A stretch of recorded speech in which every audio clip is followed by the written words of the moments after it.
Christophe sur France Maghreb 2.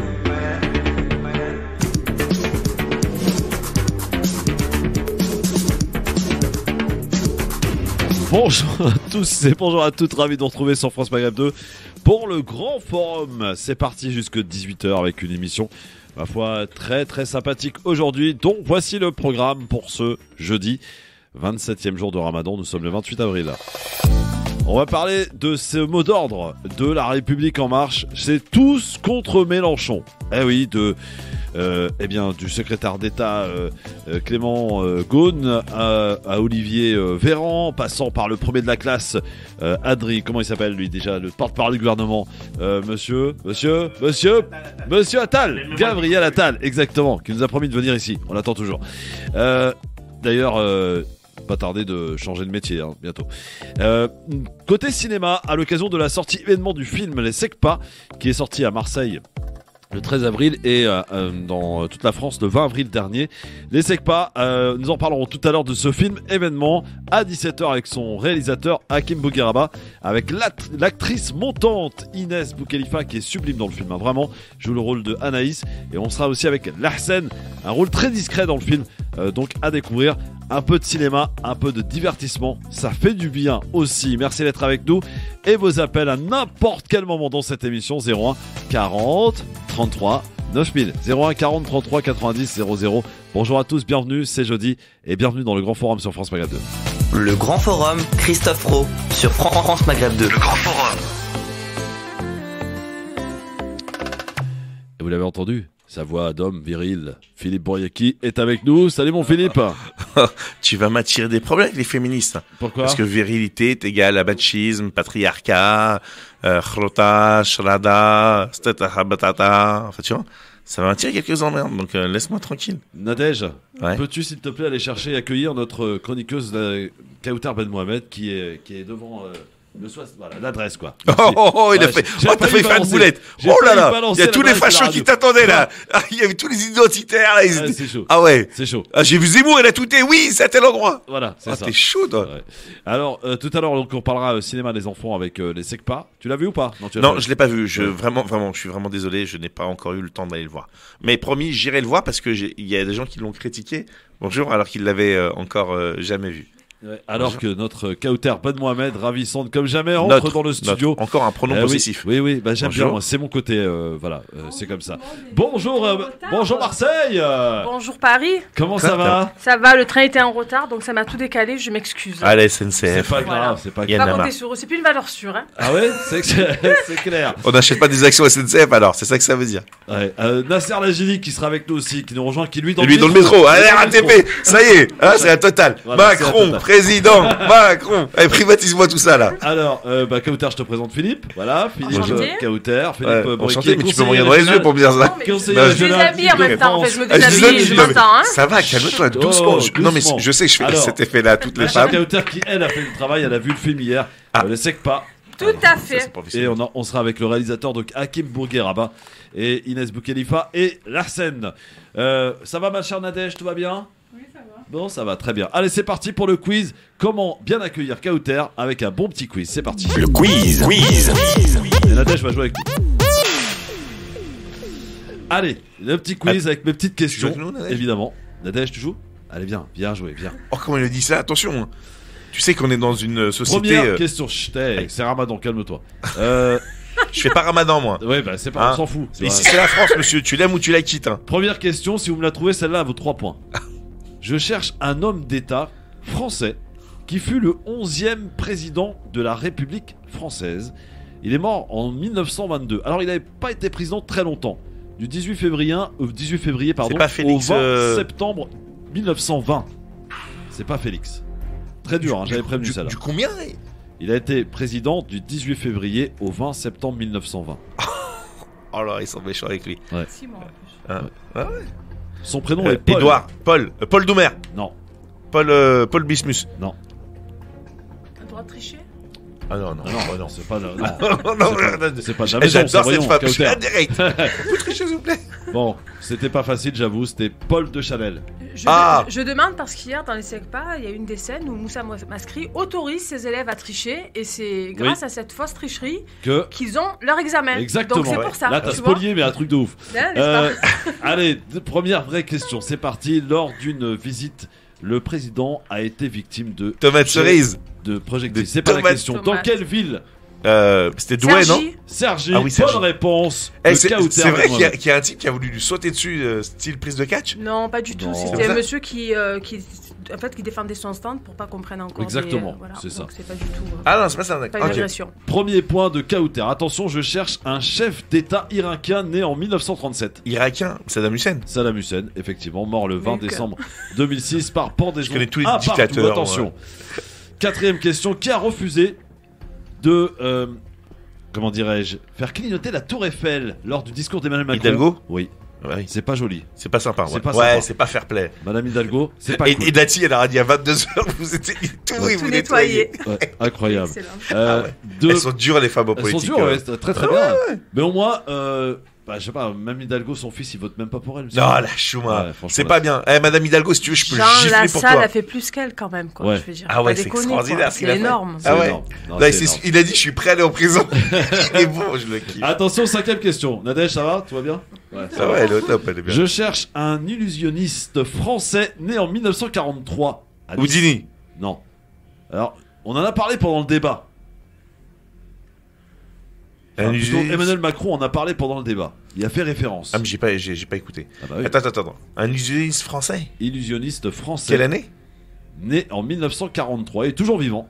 Il est né à Nice. Je me rappelle pas de son nom, mais Il a C'est- été c'est pas évoqué Majax. par Emmanuel. C'est Majax. C'est Bonne ça. réponse. Gérard Ah, Majax. non, Bon ouais, anniversaire, non, c'est Gérard. pas illusionniste, c'est préjudicataire. Préjudicataire. Voilà. Ouais, ça va. Ah non, mais c'est important. Dans le Oui, monde c'est de la trop magie, dur. attention, on a tous nos codes. Hein. Sixième question. Quel est le score validé par le Conseil constitutionnel d'Emmanuel Macron? 58%. Oui, mais combien? 58,44. non. Non. 64. Non, attends. 58. 58-8. Non, ce n'est pas 58. Elle dit 8. Allez, une proposition. Allez, Il y avait un oiseau dans l'équipe. je prends la Moi, je vais plus du proche. soleil, moi. Alors, tu dis combien, Philippe? 58,7. 58,7. Kauter. Moi, je dis 58-8. Eh oui, mais c'est Philippe qui est le plus près avec Voilà, ouais, mais 58,55. Maspolier, il a donné trois réponses là, Ah ouais, contre une. c'est nos limites. Alors, Ah non. c'est- J'ai le forfait. Hein. Comment il s'appelle? Laurent Fabius, le président. Ouais, Oui. du Conseil Qui a constitutionnel. annoncé hier officiellement que le nouveau président était Emmanuel Macron. Écoutez la déclaration de Laurent Fabius. Pour ce second tour, en raison d'irrégularités constatées dans 48 bureaux, nous avons annulé 20 594 suffrages exprimés, soit 0,06% du total des suffrages exprimés. C'est dire que, dans l'ensemble, les règles du processus électoral ont été respectées. Après avoir procédé à ces opérations, le Conseil constitutionnel a arrêté les résultats définitifs qui sont les suivants. Sur un total de 48 752 339 électeurs inscrits, le nombre des votants s'est élevé à 35 96 478, soit un taux d'abstention de 28,01%. Le nombre des bulletins blancs est de 2 233 904. Le nombre des suffrages valablement exprimés est de 32 57 325.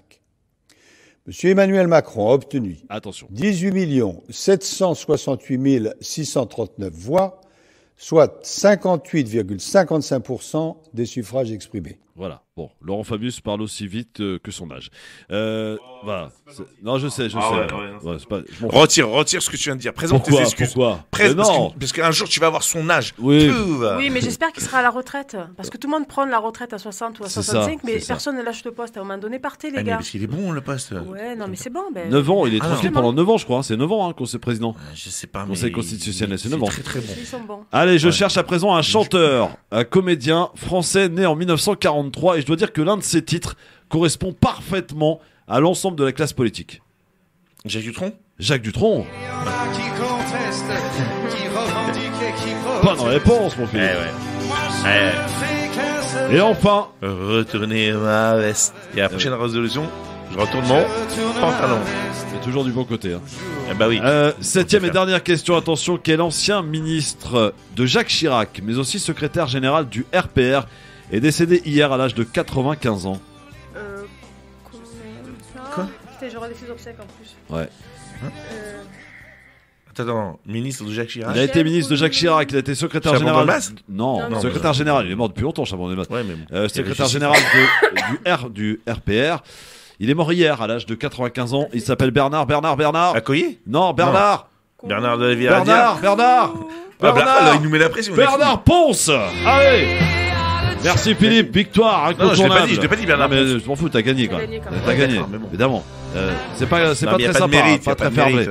Quoi? Allez, merci d'être avec nous pour dans le un quiz, instant. même ma mère, le zapping sur France Maghreb 2, ainsi que notre premier débat. Et oui, LREM, le mot d'ordre, c'est quoi? C'est tous contre Méluche.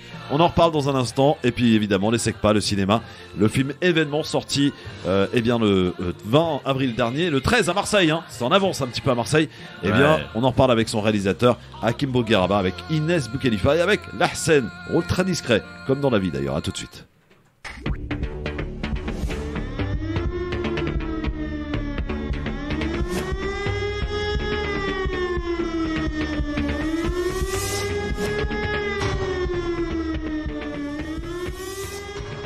Merci d'être avec nous en direct sur votre radio France Maghreb 2. C'est le LGF, le grand forum avec Philippe Boriaki, notre conseiller régional Île-de-France écologiste. Yes. Avec Kauter Ben Mohamed, la présidente de Marseille en colère, qui est enfin dans nos studios.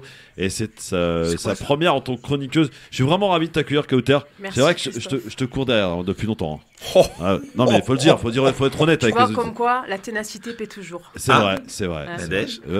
Elle est dans nos studios aujourd'hui. Nasser Lajili sera aussi à nos côtés dans un instant. Bien sûr, Nasser Lajili qui milite beaucoup en ce moment pour la France insoumise. Hein. Oula. Ouais. Moi je peux tout le monde, sauf Jadot. Alors, on en reparlera évidemment dans un instant. Mais pour l'heure, voici le zapping. Avant de recevoir, je vous rappelle, côté cinéma, les SECPA tout à l'heure, avec le réalisateur Hakim Bougueraba, avec l'actrice Inès Boukhelifa et avec Lahsen Lamari qui sera avec nous tout à l'heure sur France Maghreb 2. Le film Les SECPA, c'est vraiment un film sympa à aller voir. On peut le dire, il y a quelques clichés, mais franchement, ça se regarde bien, Kauter, on est d'accord? Oui, il y a des clichés, mais ça fait partie de l'humour de manière générale. L'humour est toujours plein de clichés, mais la morale est belle. La morale est belle, effectivement. Voilà. Et ça se termine plutôt bien. Et j'ai trouvé Anaïs, donc Inès Boukhelifa, vraiment sublime dans le film. C'est pas parce que je la connais, évidemment. Talentueuse. Talentueuse. Et elle est sublime dans la vie. Elle est sublime aussi dans la vie, absolument. Et je salue son père. Allez, on commence le zapping avec le président de la République, Emmanuel Macron, qui était en déplacement à Cergy hier. Il a pris quelques tomates sur la tronche et il en a profité pour parler de politique, de couleur politique. Écoutez ce que dit Emmanuel Macron. La couleur politique ne dit pas tout. Jean Castex venait de la droite. Il a mené une des politiques les plus sociales des dernières décennies. Parce que c'est aussi un homme de cœur et il a la fibre sociale. Alors là, franchement, faut qu'on m'explique. Hein. Là, Kauter, franchement.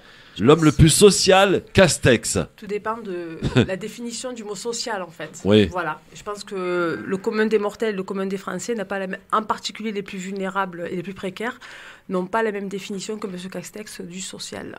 Ouais, Philippe, franchement, c'est le plus social qu'on ait pu choisir, Castex, le Premier ministre? Alors, je voudrais que vraiment vous preniez pas mal ce que je vais dire. Je veux le même dealer qu'Emmanuel Macron. Non, mais c'est celui-là, il faut le nommer ministre du plaisir. Bon, j'ai un petit plaisir pour toi. Vas-y. Sandrine Rousseau. Sandrine Rousseau. Elle a quelques ennuis avec sa circonscription. Hein. Non, c'est réglé. Il y a eu un message sur BFM hier. Voici ce qu'elle disait hier aux Parisiens. Ouais. Il se trouve que dans les négociations entre LFI et ELV, cette investiture a disparu. Alors, la question, c'est pas tant la circo en elle-même que ce que ça signifie. C'est-à-dire qu'encore une fois, il y a 49% d'une primaire qui disparaissait là. Donc, en fait, on peut pas faire ça. C'est pas. J'étais très surprise. On avait déjà fait cette erreur lors de la campagne présidentielle et je n'ai pas tellement compris la logique de ce qui se passait. Si elle a disparu, c'est qu'à un moment donné, le parti n'a pas soutenu cette circonscription. En plus, il y a vraiment une volonté au sein du parti politique de ne pas faire ça. Vous êtes à nouveau candidate pour la 9e circonscription, c'est ça? Je ne suis pas à nouveau, je suis candidate pour la 9e circonscription. Voilà, Sandrine Rousseau, pour qui tout va bien. Elle a un melon absolument extraordinaire. Non, mais au-delà du melon, moi je suis pas fan de Sandrine ni de Yannick, au demeurant, mais elle a raison.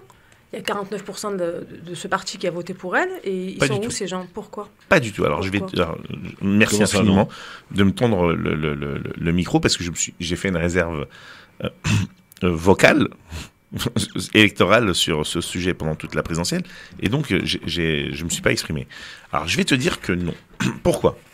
On a vu des Damien Rieu, des Monsieur Chenu, des gens de l'extrême droite, des blocs identitaires, appelés à s'inscrire en masse, et n'importe qui pouvait s'inscrire à cette primaire pour pouvoir foutre le bordel et faire gagner Sandrine Rousseau, puisque pour eux c'était le deal gagnant pour faire écraser l'écologie politique. Deuxièmement, il y a eu 2 lignes qui ont été définies, et c'est pas Sandrine Rousseau qui a fait 49%, puisque au premier tour, je rappellerai qu'elle a fait moins de 25 déjà. Donc il faut qu'elle se calme, qu'elle descende un petit peu, et elle a réussi un coup de maître hier, franchement, en faisant ce truc via Mediapart et via Le Parisien, et via BFM, et tous les médias qui l'invitent pour bordeliser la famille de l'écologie politique, en disant « Oh, moi je suis une pauvre victime, je suis une écoféministe, je suis ceci, je suis cela », et elle défend les racisés, mais par contre, Marine Camara qui saute, ça lui pose aucun problème. J'ai oublié son nom, Nadjet dans le 18e qui saute, ça lui pose aucun problème. Là, par contre, ce discours-là, on le connaît plus. Alors, si elle est cohérente, qu'elle laisse sa place aux copines lesbiennes racisées, qu'elle nous le montre, qu'elle est cohérente. Yannick Jadot, s'il est pour les féministes, qu'il laisse sa place aux femmes dans ces cas-là. Mais de quoi tu parles? Genre, à un moment donné, même si elle est à 25%. Attends. Non, mais attends, je vais terminer. Même si elle est à 25%, qu'elle est à 29%, qu'elle est à 5%, à un moment donné, ces pourcents, elle les a fait. Et ils ont le droit aussi d'être présents. Ça veut dire quoi? Ça veut dire que l'écologie politique, c'est Yannick Jadot ou Yannick Jadot. Ça veut dire qu'il y a rien d'autre qui existe autour. C'est merveilleux quand même. Pas du tout. Attends. Je vais la finir. C'est bon. Attends. Commencez déjà mon petit. J'adore. La sœur Rachidi est arrivée. Bonjour mon sœur. Bonjour à toute l'équipe. Je te présente Kautar Ben Mohamed. Enchanté Kautar. Marseillaise. Ça s'entend bien sûr. Ça s'entend. Il a mis un sweat mauve. T'es à Mélenchon jusqu'à. Alors lui c'est Mélenchon ou rien, où il y a rien. Attends. Bon, allez, il y a des règles. Non, mais il y a des règles. Quand tu participes à un truc commun et un pôle commun, il y a des règles. Elle a participé à une AG où elle s'est fait soulever par Claire Monod, parce que féministe, mais ça l'a pas dérangé d'écraser Claire Monod dans le 13e qui avait fait le taf depuis de longues années, alors que elle est Lille, présente-toi là où tu es. Et après, elle vient nous raconter une histoire nationale, machin, etc. Bon, ça, je veux bien l'entendre, et pourquoi pas. Elle se fait soulever, elle se fait perdre, et on l'impose en face de Claire Monod. Tu trouves ça normal? Où est le vote démocratique? Où est l'entente par la base? Alors, je renvoie la patate chaude à la France Insoumise. Dans le 93, vous ne présentez que des whites. Tout va bien, et en plus, ils sont pas du coup. C'est vrai, ça. Donc voilà, moi, je les renvoie tous dos à dos. Yannick Jadot, tu peux être un mec et être un féministe. Il a gagné démocratiquement. On n'a pas dit que s'il gagnait et que la femme était deuxième, à ce moment-là, on laisse la femme en tête de gondole. Et Sandrine Rousseau, pendant toute la campagne, je suis désolé, à chaque fois qu'Yannick qui parlait, il gagnait 0,5. À chaque fois qu'elle parlait, elle lui faisait perdre 1 point. Et elle faisait tout pour lui flinguer sa campagne. D'ailleurs, il a besoin de personne, Yannick, pour se flinguer. Moi, je l'ai eu en direct sur le plateau et je l'ai bien flingué. Voilà. Ah oui, ça, tu l'as flingué. Et voilà, parce que on va commencer par le commencement. Déjà, moi, je considère que l'écologie politique, elle appartient pas à Europe Écologie Les Verts. Elle devrait appartenir à tous les partis parce que c'est une question, y compris du FN, parce que c'est une question vitale pour l'humanité. Point, tu vois. Que les gens se servent de ça pour exister politiquement, moi, ça me fait rire. Je considère ni Yannick ni personne comme un homme providentiel ou comme un homme plus vert que quelqu'un. Moi, je considère que le vert, c'est des gens au quotidien, tous les jours, ce qu'on fait pour sauver la planète, comment on consomme, de la manière dont on consomme, la manière dont on se déplace, dont on s'alimente, etc., etc. Qui a amené cette thématique seulement, et cette elle a été, même si elle a fait 3%, publique. Elle a été... c'est pas lui, le fondateur d'Europe Écologie Les Verts. Non, bien sûr. Voilà. Non, mais c'est le. Elle a été la deuxième, donc je comprends pas comment. Tu vois, c'est aussi pour ça qu'il y a une défiance absolue envers les partis politiques. C'est toujours de tuer celui qui peut être un concurrent pour toi. Mais pas du tout. Pas du tout. Mais c'est pas vrai. Mais non. Dès le lendemain, dès qu'il a gagné, l'objectif, j'ai l'impression d'Europe Écologie Les Verts, c'est d'arracher la tête à Sandrine Rousseau. Mais pas du tout. Et je répète encore ici que je ne suis pas une supportrice, mais que moi, je considère que la place doit être faite à tout le monde, et en particulier aux femmes. Mais non, mais c'est pas pourquoi en particulier aux femmes. Parce qu'elle n'a pas assez en politique, non, parce que c'est toujours plus compliqué pour nous que pour les hommes. La place, c'est pas vrai du tout. Si, c'est vrai. Non, mais grâce à la parité. Attends, mets-moi le micro, augmente le micro. Il est là, le micro, mais non, mais je m'entends pas dans l'oreille. C'est pas notre faute d'avoir le réel, tu vois. Tout va bien. C'est pas vrai. Ça va bien se passer. Depuis, moi j'ai été élevé par une féministe, donc c'est pas parce que je suis un homme qu'on ne peut pas être féministe. Elle considère, vous êtes nos alliés. Non, je suis féministe, j'ai pas besoin de leur autorisation. J'ai eu celle de ma mère. Le bandit de ma mère, ça vaut tous les bandits du monde. Je dis la chose suivante, que grâce à la parité, et heureusement heureusement que la parité existe, et il faut qu'il y ait la proportionnelle d'ailleurs partout, comme ça on est sûr qu'on aura l'Assemblée nationale et le Sénat qui soient complètement paritaires.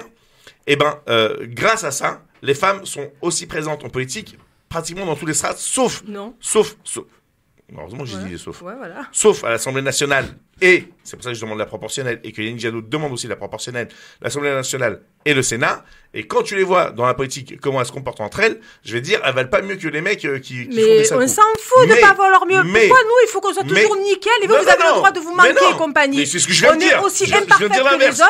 Et toi, quand tu me dis, j'ai été élevé par une féministe, et donc de ce fait, je dis que c'est pas vrai, il n'y a pas d'inégalité. De fait, parce que le féminisme existe, il y a des disparités, tout domaine confondu, et en particulier dans la politique. Où tu as entendu dans mes propos qu'il n'y avait pas d'inégalité. Et c'est pas sauf dans l'Assemblée nationale.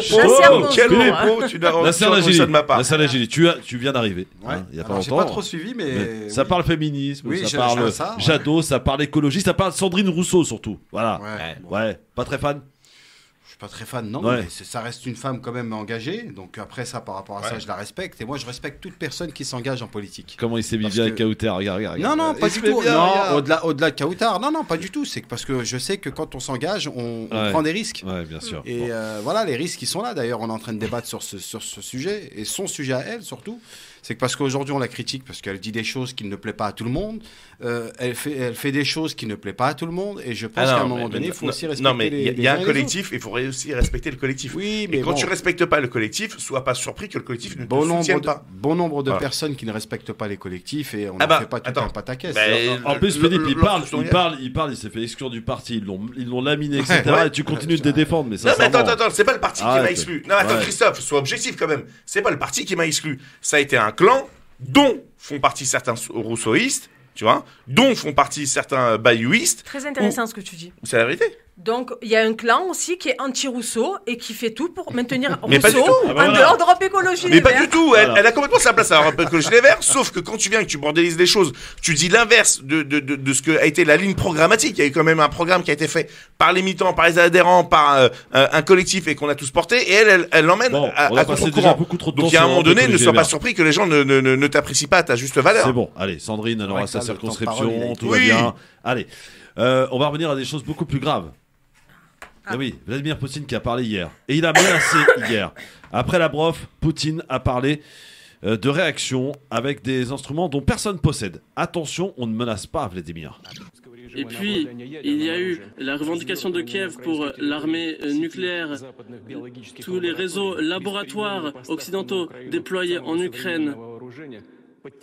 Et les livraisons d'armes en Ukraine nous montrent que ce que nous envisageons était finalement justifié. Chers collègues, nos soldats, nos officiers remplissent leurs devoirs héroïquement et tous les objectifs seront remplis. Mais ce que je souhaite remarquer maintenant, j'en ai parlé au début de cette opération militaire spéciale, si quelqu'un souhaite s'ingérer dans les événements actuels, un tiers, alors ils doivent savoir qu'ils créeront une menace géopolitique pour nous et devront savoir qu'il y aura une réponse, une frappe de réponse rapide. Nous avons pour cela tous les instruments, des instruments que personne n'a aujourd'hui. Mais nous utiliserons ces outils si c'est nécessaire. Et je souhaite que tout le monde le sache. Vladimir Poutine qui menace, est-ce que c'est inquiétant, Nasser ? Bien évidemment, c'est inquiétant. C'est inquiétant parce que je pense que la stratégie des Occidentaux aujourd'hui n'est pas forcément bonne, à force de l'attaquer et de montrer la Russie du doigt, alors que l'objectif, c'est surtout de faire en sorte qu'il y ait une diplomatie qui doit se mettre en place. Parce que là, on le constate. Donc à chaque fois, on nous rétorque à la télé la question de l'Ukraine, etc. Il n'y a pas de souci, pas de problème. J'entends bien. Mais je sais qu'il y a d'autres pays aujourd'hui qui subissent exactement la même chose et qu'on n'en parle pas une fois. Et je prends en considération, je prends la cause palestinienne aujourd'hui dans laquelle ils ont été victimes d'attaques pendant toute la période du mois du Ramadan. Et donc ça, moi, ça me révolte de voir qu'il y a 2 poids 2 mesures. Dans un silence sourd et aveugle. Hein. Absolument. Et bon, après, de qui, j'ai pas su. De qui ? De Palestine. De la Palestine. Palestinien. Tu sais, dans la mosquée d'Aqsa. Je connais pas. Ah, tu connais pas. Ça m'étonne pas. Mais c'est où ? Dites, attendez. Ouais, arrête, fais pas le malin. Non, mais justement, je dédramatise. Oui, c'est mais pour faire comprendre que la communication, il y a des gens qui ne, Alors le fait, par exemple, que la Russie via Gazprom est suspendue hier matin l'alimentation en gaz à la Bulgarie, par exemple, qui dépend, et la Pologne. Et la Pologne, mais la Bulgarie qui dépend à 85% du gaz russe. Et tu sais pourquoi ? Pourquoi ? Non, mais pourquoi ils ont suspendu ? Vas-y, dis-nous. Parce qu'ils refusent de payer le gaz en rouble. Exact. Ouais. Voilà. Mais tu sais que c'est super fort ce qu'il a fait Vladimir Poutine en disant les mecs, vous voulez attaquer ma monnaie, pas de souci. Vous me payez en rouble et forcément il renforce sa monnaie et donc t'as vu, elle a été hyper dévaluée en quelques jours et elle est remontée encore plus haut de là où est-ce qu'elle était. C'est super stratégique. Mais Nasser a raison. La Palestine, la Syrie, la Libye, l'Irak, l'Afghanistan. Qu'est-ce que ça en a à faire dans l'ONU ?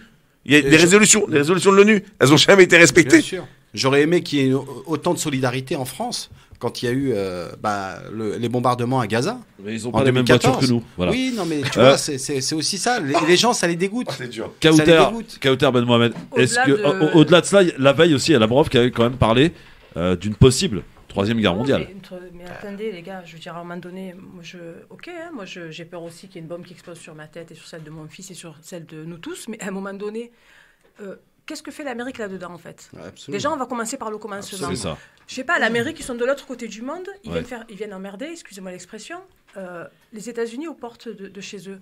Donc que le père Poutine se défende, jusque-là c'est normal, et qu'il défende le sien, jusque-là c'est normal.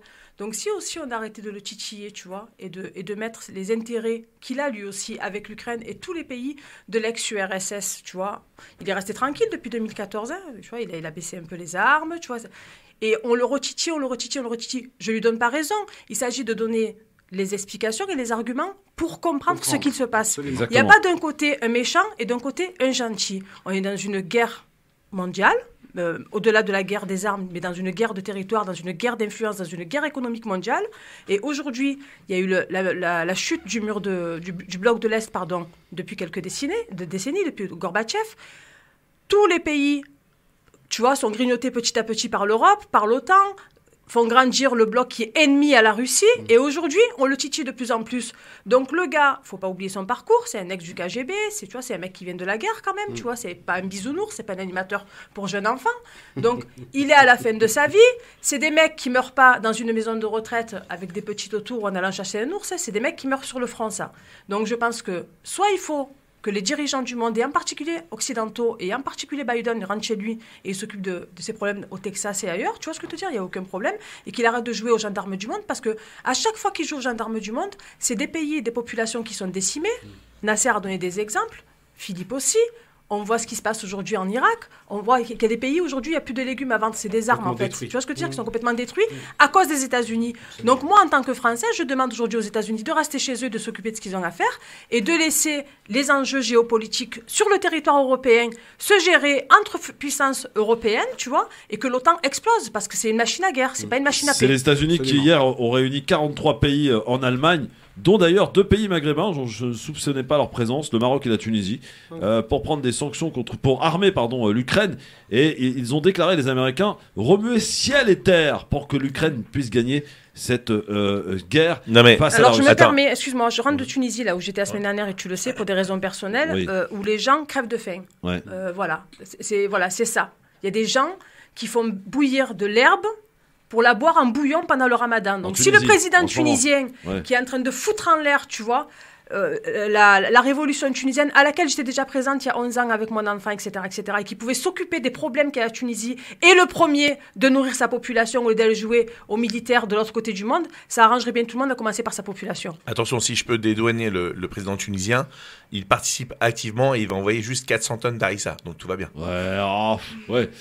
Très bien. 01 40 33 9000, dans un instant, c'est mieux. Kauter Ben Mohamed, présidente de Marseille en colère, Philippe Boureki, conseiller régional régional. Yes. Nasser Lagil est avec nous. Avant que nous recevions les SECPA dans un instant sur France Maghreb 2, on va s'intéresser à ce mot d'ordre de La République En Marche. Tous contre Mélenchon. À tout de suite.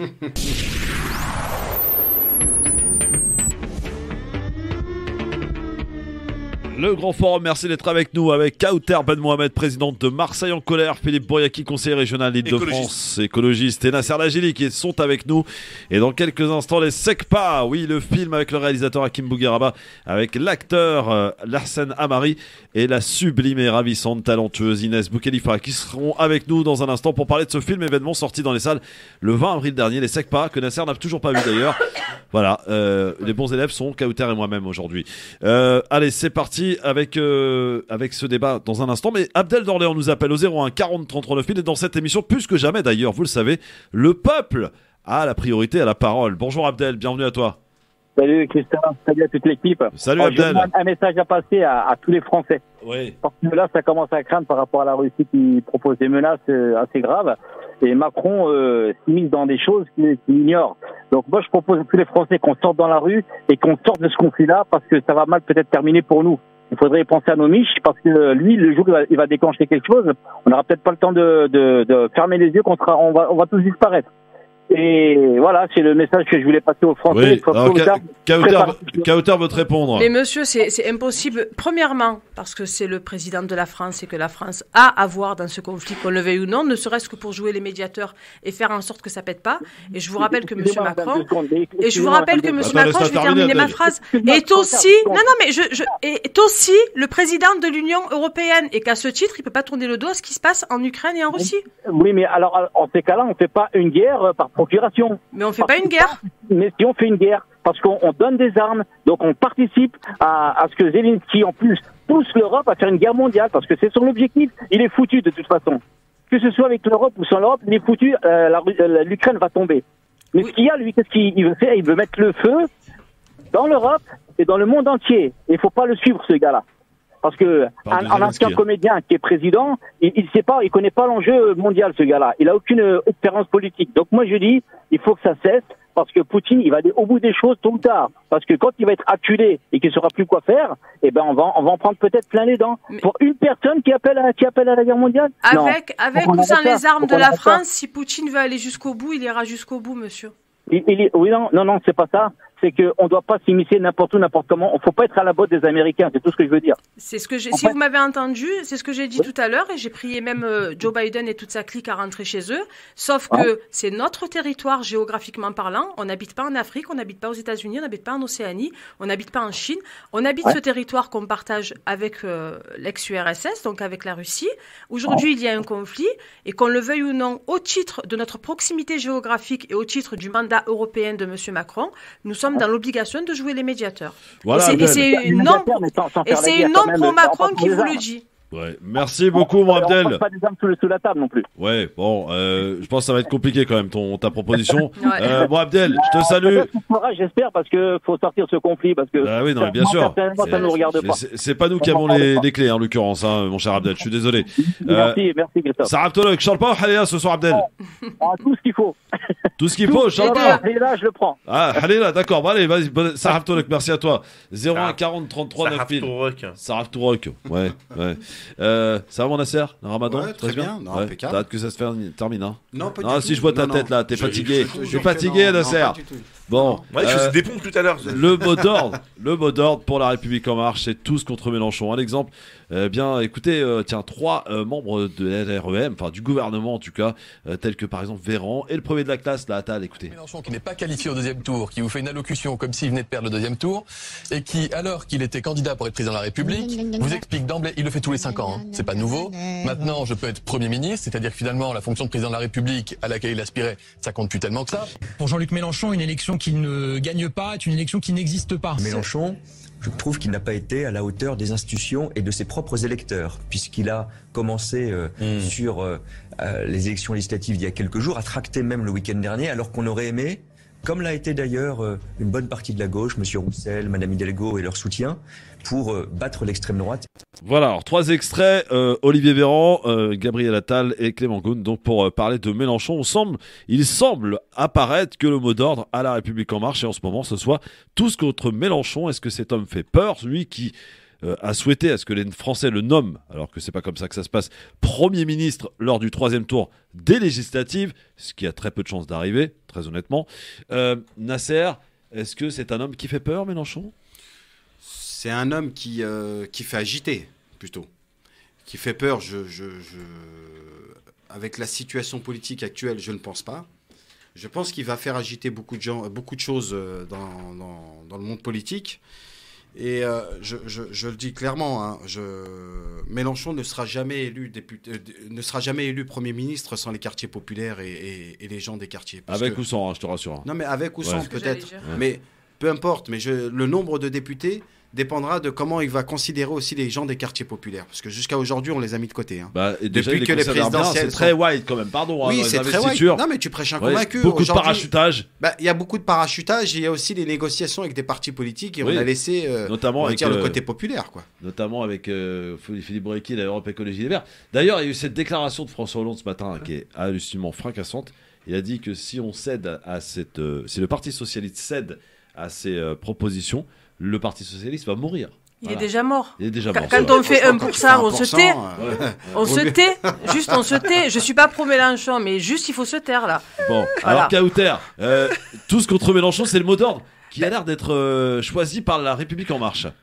Comme c'était tout sauf Macron de la part des Insoumis, de la part de Le Pen quand il y a eu la présidentielle. Moi, donc c'est de bonne guerre. C'est de bonne guerre, mais le principal ennemi de Mélenchon, c'est Mélenchon lui-même, et rien d'autre. Et pourquoi ? Parce que la France Insoumise sans Mélenchon, elle aurait beaucoup plus rassemblé. C'est un homme qui est clivant, c'est un homme qui, à l'aune de ses 71 ans, il sait qu'il est clivant, il est issu des appareils politiques, il fait de la politique depuis un âge où mon père et ma mère ne se connaissaient même pas encore. Donc je pense que quand on prône la retraite à 60 ans, il faut aussi savoir partir et soutenir de nouvelles énergies. Ça envoie des scuds. Non, mais je dis la vérité. De nouvelles énergies. C'est pas un métier d'être politique. Oui, mais on peut aussi laisser la place. Si tu veux, sors-moi une loi il a exécuté tous les mandats. Regardons Biden, il a quel âge ? Oui, mais j'étais pas pour Biden non plus. Mais bien sûr. Non, mais si tu veux, voilà, c'est la course au pouvoir. Moi, j'étais à l'étranger pendant l'entre-deux tours et quand je suis rentrée, donc j'étais dans un endroit qui était complètement déconnecté pour des raisons personnelles. Ce qui m'a frappé, c'est sa déclaration de dire peu importe qui sera président, je serai le Premier ministre. Je trouve scandaleux qu'un responsable politique envisage d'être le Premier ministre du Front National, de ce parti raciste xénophobe qui a tué bon nombre d'entre nous. Et je tiens à rendre hommage ici à Ibrahim Ali, qui était mon voisin, qui est mort à 17 ans en 95, tué par les couleurs d'affiche du FN. Et c'est pas le seul, malheureusement. Donc, moi, je trouve scandaleux que pour un mec qui fait de la politique depuis 45 ans, il n'ait pas eu de consigne claire. Moi, j'ai pas voté pour Macron en 2017. J'avais voté pour Mélenchon au premier tour et j'avais fait une lettre ouverte à l'époque pour voter ni pour Macron ni pour Le Pen, parce que je suis épuisée de ce nini. En 2020, cette année, en 2022, j'ai pris le parti officiel alors que je fais des campagnes pour inscrire les jeunes et les mal inscrits sur les listes électorales. Oui. Je fais des actions régulières sur Marseille et dans toute la France. Oui. Ça m'a coûté parce que pour la première fois de ma vie, et je l'ai posé comme acte politique, je n'ai pas voté au premier tour parce que l'offre n'est pas là, parce que depuis 2002, depuis le face-à-face Chirac-Le Pen, nous votons pour le moins pire. Et à force de voter pour les moins pires, 20 ans après, nous n'avons que des pires en pole position. Et au deuxième tour, au deuxième tour, j'ai voté pour Macron et j'ai appelé à voter pour Macron parce qu'il n'est pas concevable pour moi, en tant que femme, en tant que militante, en tant que Française et en tant que mère de famille, d'envisager une seule seconde d'avoir le parti d'extrême droite au pouvoir. Et donc j'ai fait un appel clair, ce qui n'a pas été le cas de Mélenchon, parce que dire 4 fois pas une voix au FN, ça ne veut pas dire voter pour Macron. Oui, et je connais plein d'insoumis. Bien sûr, quand tu donnes des consignes, elles ne sont pas forcément suivies, etc. Mais quand tu es un responsable politique qui t'est présenté 3 fois à la présidentielle, qui a été ministre d'État, qui a été sénateur, qui a été conseiller départemental, qui a été député européen, député de la République en France, à un moment donné, la clarté, elle est importante. Et tout le monde dit qu'il y a 3 blocs aujourd'hui en France, à savoir le bloc libéral, le bloc du FN, enfin de l'extrême droite et celui de l'extrême gauche. Je tiens à rappeler qu'il y a un 4e bloc que tout le monde tait, c'est celui des abstentionnistes et des votes blancs, qui représente autant, et que voilà, ça dit aussi une vraie colère et un vrai mécontentement. Dans un instant, Samir du 95 sera avec nous et Philippe et Nasser évidemment pourront débattre avec Kauter avant de recevoir dans un instant. Et ça fera du bien aussi un peu de changer d'air, de cinéma. Et c'est que pas. Non, ne sois pas désolé, Kauter. Reste toi-même. Ici, on est naturel. À tout de suite. Bonfort, merci d'être avec nous en direct sur votre radio France Maghreb 2. Comment ça va, ma Kauter? Tout va bien? Très très bien. Et vous? La France va bien? La France va bien. Les auditeurs de France Maghreb 2 vont bien? Absolument. Alors je vais bien. Formidable. Nasser Lagil est avec nous, avec Philippe Bouriaki aussi. Yes. Elle est sur France Maghreb 2 aujourd'hui et demain elle sera dans les grandes gueules, parce qu'on la retrouve régulièrement dans les grandes gueules. Voilà. On partage avec Olivier Truchot et Alain Marchal. On a décidé donc de partager Kauter Ben Mohamed. Voilà. Hein, c'est plutôt sympathique. Mais ici, tu vois, encore un truc issu de la société patriarcale. Vous partagez les femmes. Elles ont quand même leur droit. Sandrine sort de ce camp. Sors. Allez, Samir est avec nous du 95 pour prendre part au débat, à savoir sur le mot d'ordre de La République En Marche contre Mélenchon, visiblement. Samir, bonjour. Oui, bonjour à tout le monde. J'ai pu voir ça, mais ce qu'il faut bien comprendre, c'est que il y a une bataille médiatique depuis le départ, même avant bien les élections. Ouais. Et là, je veux dire qu'il force, quoi. C'est un peu, j'ai l'impression, une politique de commérage entre les politiques, tous contre Mélenchon, tous contre ceci, tous contre cela, alors que eux-mêmes ne sont même pas à l'Assemblée, quoi. Ils forment aucune équipe. C'est vraiment c'est du n'importe quoi. Dernièrement, on a commenté ce que Mélenchon avait dit en disant oui, effectivement, il n'a pas nommé clairement ses intentions de vote, mais il a dit qu'il faut pas donner des votes à Le Pen. Est-ce qu'il y a besoin de philosopher là-dessus? Oui. Pour moi, c'est clair. Et je voulais revenir aussi sur la question ukrainienne, parce que je pense que c'est quand même important.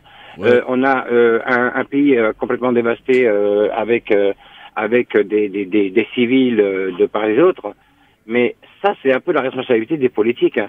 Nous, si on prend pas les bonnes décisions, c'est ce qui risque de nous arriver. Après, on aura l'occasion d'en parler d'Ukraine un petit peu plus tard, essayons de pas faire trop dur sujet. Là, on reste sur Mélenchon et sur. Arrêtons de faire les commères des médias. Chacun est conscient. Aujourd'hui, on nous a parlé un instant avec votre sympathique invité qui nous indique comme quoi il y a eu une vraie présence des gens, enfin des quartiers populaires, des gens qui n'ont pas voté en fait. Les gens qui n'ont pas voté représentaient une force nationale et représentent rien du tout. C'est du n'importe quoi. Ah bon? Une personne qui ne vote pas, c'est une personne qui n'existe pas. Quelle que soit la situation. C'est une violence. C'est assez violent, Samir. Hein, pardon. Moi, par exemple, j'ai pas voté au deuxième tour, donc je n'existe pas. C'est ça. Oui, mais mathématiquement, c'est pas honnête et c'est pas bon. Alors moi, parce que Nasser Lagil, question pour Samir. Bouge pas, Samir. Écoute, voilà. Parce que Samir, je l'écoute depuis tout à l'heure. Ouais. Et il est en train de nous dire que les quartiers populaires ne se sont pas mobilisés. Oui. Ah non, j'ai pas dit ça. Non, il a dit que c'est de moi en fait qui parlait. Il disait que je disais que les abstentionnistes étaient la 4e force du pays, qu'elle était ignorée. Et il considère que quand tu votes pas, tu n'existes pas. Et moi, je trouve ça d'une violence. Non, quand on ne vote pas, monsieur, c'est parce que les politiques depuis quelques décennies ne sont pas à la hauteur et qu'aujourd'hui les gens ne se reconnaissent ni dans un projet ni dans une personnalité. Je suis avec vous. Donc, toutes les personnes qui n'ont pas voté, demain, je vous rejoins. On fait une manifestation générale. Et puis, et là, quitte à manger des pommes de terre pendant 2 mois, moi, je vous suis. Mais monsieur, on les fait déjà, les manifs. Moi, je les faisais avant et je les continuerai après. Hein. Je veux dire, voilà. Moi, j'ai pas attendu de voter. Si vous voulez, c'est ça qui est aussi très déstabilisant. C'est que pour des personnes comme moi qui n'ont pas voté au premier tour ou au second, mais qui battent le pavé. Moi, je suis bénévole 12 heures par jour depuis 12 ans pour l'accès au logement et l'accès à l'école digne à Marseille et pas que, etc., etc. Et je me vois donner des leçons de morale alors que je mets ma vie en suspens, la vie avec mon enfant en suspens, ma santé en suspens pour aider les plus vénérables, les plus précaires d'entre nous, ceux qui ont un accident de parcours, un accident de santé, les mères célibataires qui sont les premières victimes, les femmes de manière générale qui sont les premières victimes parce qu'elles ont des bas salaires, etc., etc. Et moi, je travaille toute l'année pour améliorer la vie des gens et parce que j'ai pas voté, parce que je considère que les politiques ne sont pas à la hauteur, qu'il y a que des opportunistes politiques, comme on dit à Marseille chez nous, des gamelleurs professionnels qui lâchent pas la place parce qu'elle est extra bonne, qui se cooptent entre eux, et parce que moi je suis en colère contre ça, vous allez vous ou quelqu'un d'autre me donner une leçon de morale parce que j'ai pas voté? Mais non, monsieur, voyons. Moi, monsieur, je me suis fait arrêter par la police 50 000 fois. J'ai fait de la garde à vue pour les manifs. Donc de quoi vous me parlez des manifs? J'en fais, moi. Mon fils, il a été gazé sur mes épaules pour la loi El Khomri. Il avait 2 ans et demi. De quoi vous me parlez? Les manifs, on les a commencés avant Macron. Elles ont eu lieu. Moi, je fais des manifs depuis Juppé et Chirac, monsieur, quand on a bloqué la France en 96. Ouais, je m'en souviens. Voilà, 95. Voilà, on siphonnait l'essence dans les voitures. Moi, j'avais pas de voiture pour aller travailler. Non, mais c'est la vérité, j'étais lycéenne, on bloquait les lycées, etc. Donc, moi, toute ma vie, j'ai fait des manifs, monsieur. Et ça a changé quoi? Ça a changé rien du tout. Donc, aujourd'hui, je m'octroie le droit, parce que c'est un droit, de pas aller voter quand l'offre politique est médiocre. Voilà, Samir. Voilà, ça c'est une réponse de Kauter Ben Mohamed. Hein? Ça me va. Ça va, bah écoute, tant mieux, tant mieux. Bonne soirée, mon Samir. Merci à toi. Tu l'as couché. Ah, ouais. Ah bah si, il a dit sympa. Non mais je veux dire, non, elle a répondu. Parce que les bons arguments, elle les a. C'est ça, c'est une professionnelle. Elle est en train de vous mettre mal, vous les chroniqueurs là. Non. Ah si, elle vous met la pression. Il y a du level. Kauter Ben Mohamed. En même temps, voilà, elle vient des grandes gueules. Hein. Voilà, c'est pas le grand. Elle vient de Marseille surtout. Elle vient de Marseille, c'est tout. Ouais, c'est tout surtout. Exactement. Merci d'être avec nous. 01 40 33 de Philippe. Je suis déjà avec Philippe. Question sur Mélenchon. Et sur cet appel, tous contre Mélenchon de la République En Marche. Philippe. Quoi? Qu'est-ce qu'il y a? Attends, les trucs qui parlent en même temps. Ouais, c'est moi qui parle. Ouais. D'accord? Tu me regardes quand je te parle. Tes potos, ils ont du retard. Mélenchon. De combien? Ils ont du retard. Combien? Quoi? Quarantaine de minutes. Classe. C'est des fous. Bah oui, c'est bon. T'inquiète. Comment on fait? L'émission se termine à 18h. Tant pis. C'est quoi, Inès? T'inquiète pas, tu vas t'asseoir et ça va être toi. Ouais. Parce que c'est toi, ma soeur. C'est toi la guest star. Dans un instant. Il vient, laisse-les venir. Ouais, t'inquiète. Vas-y, viens.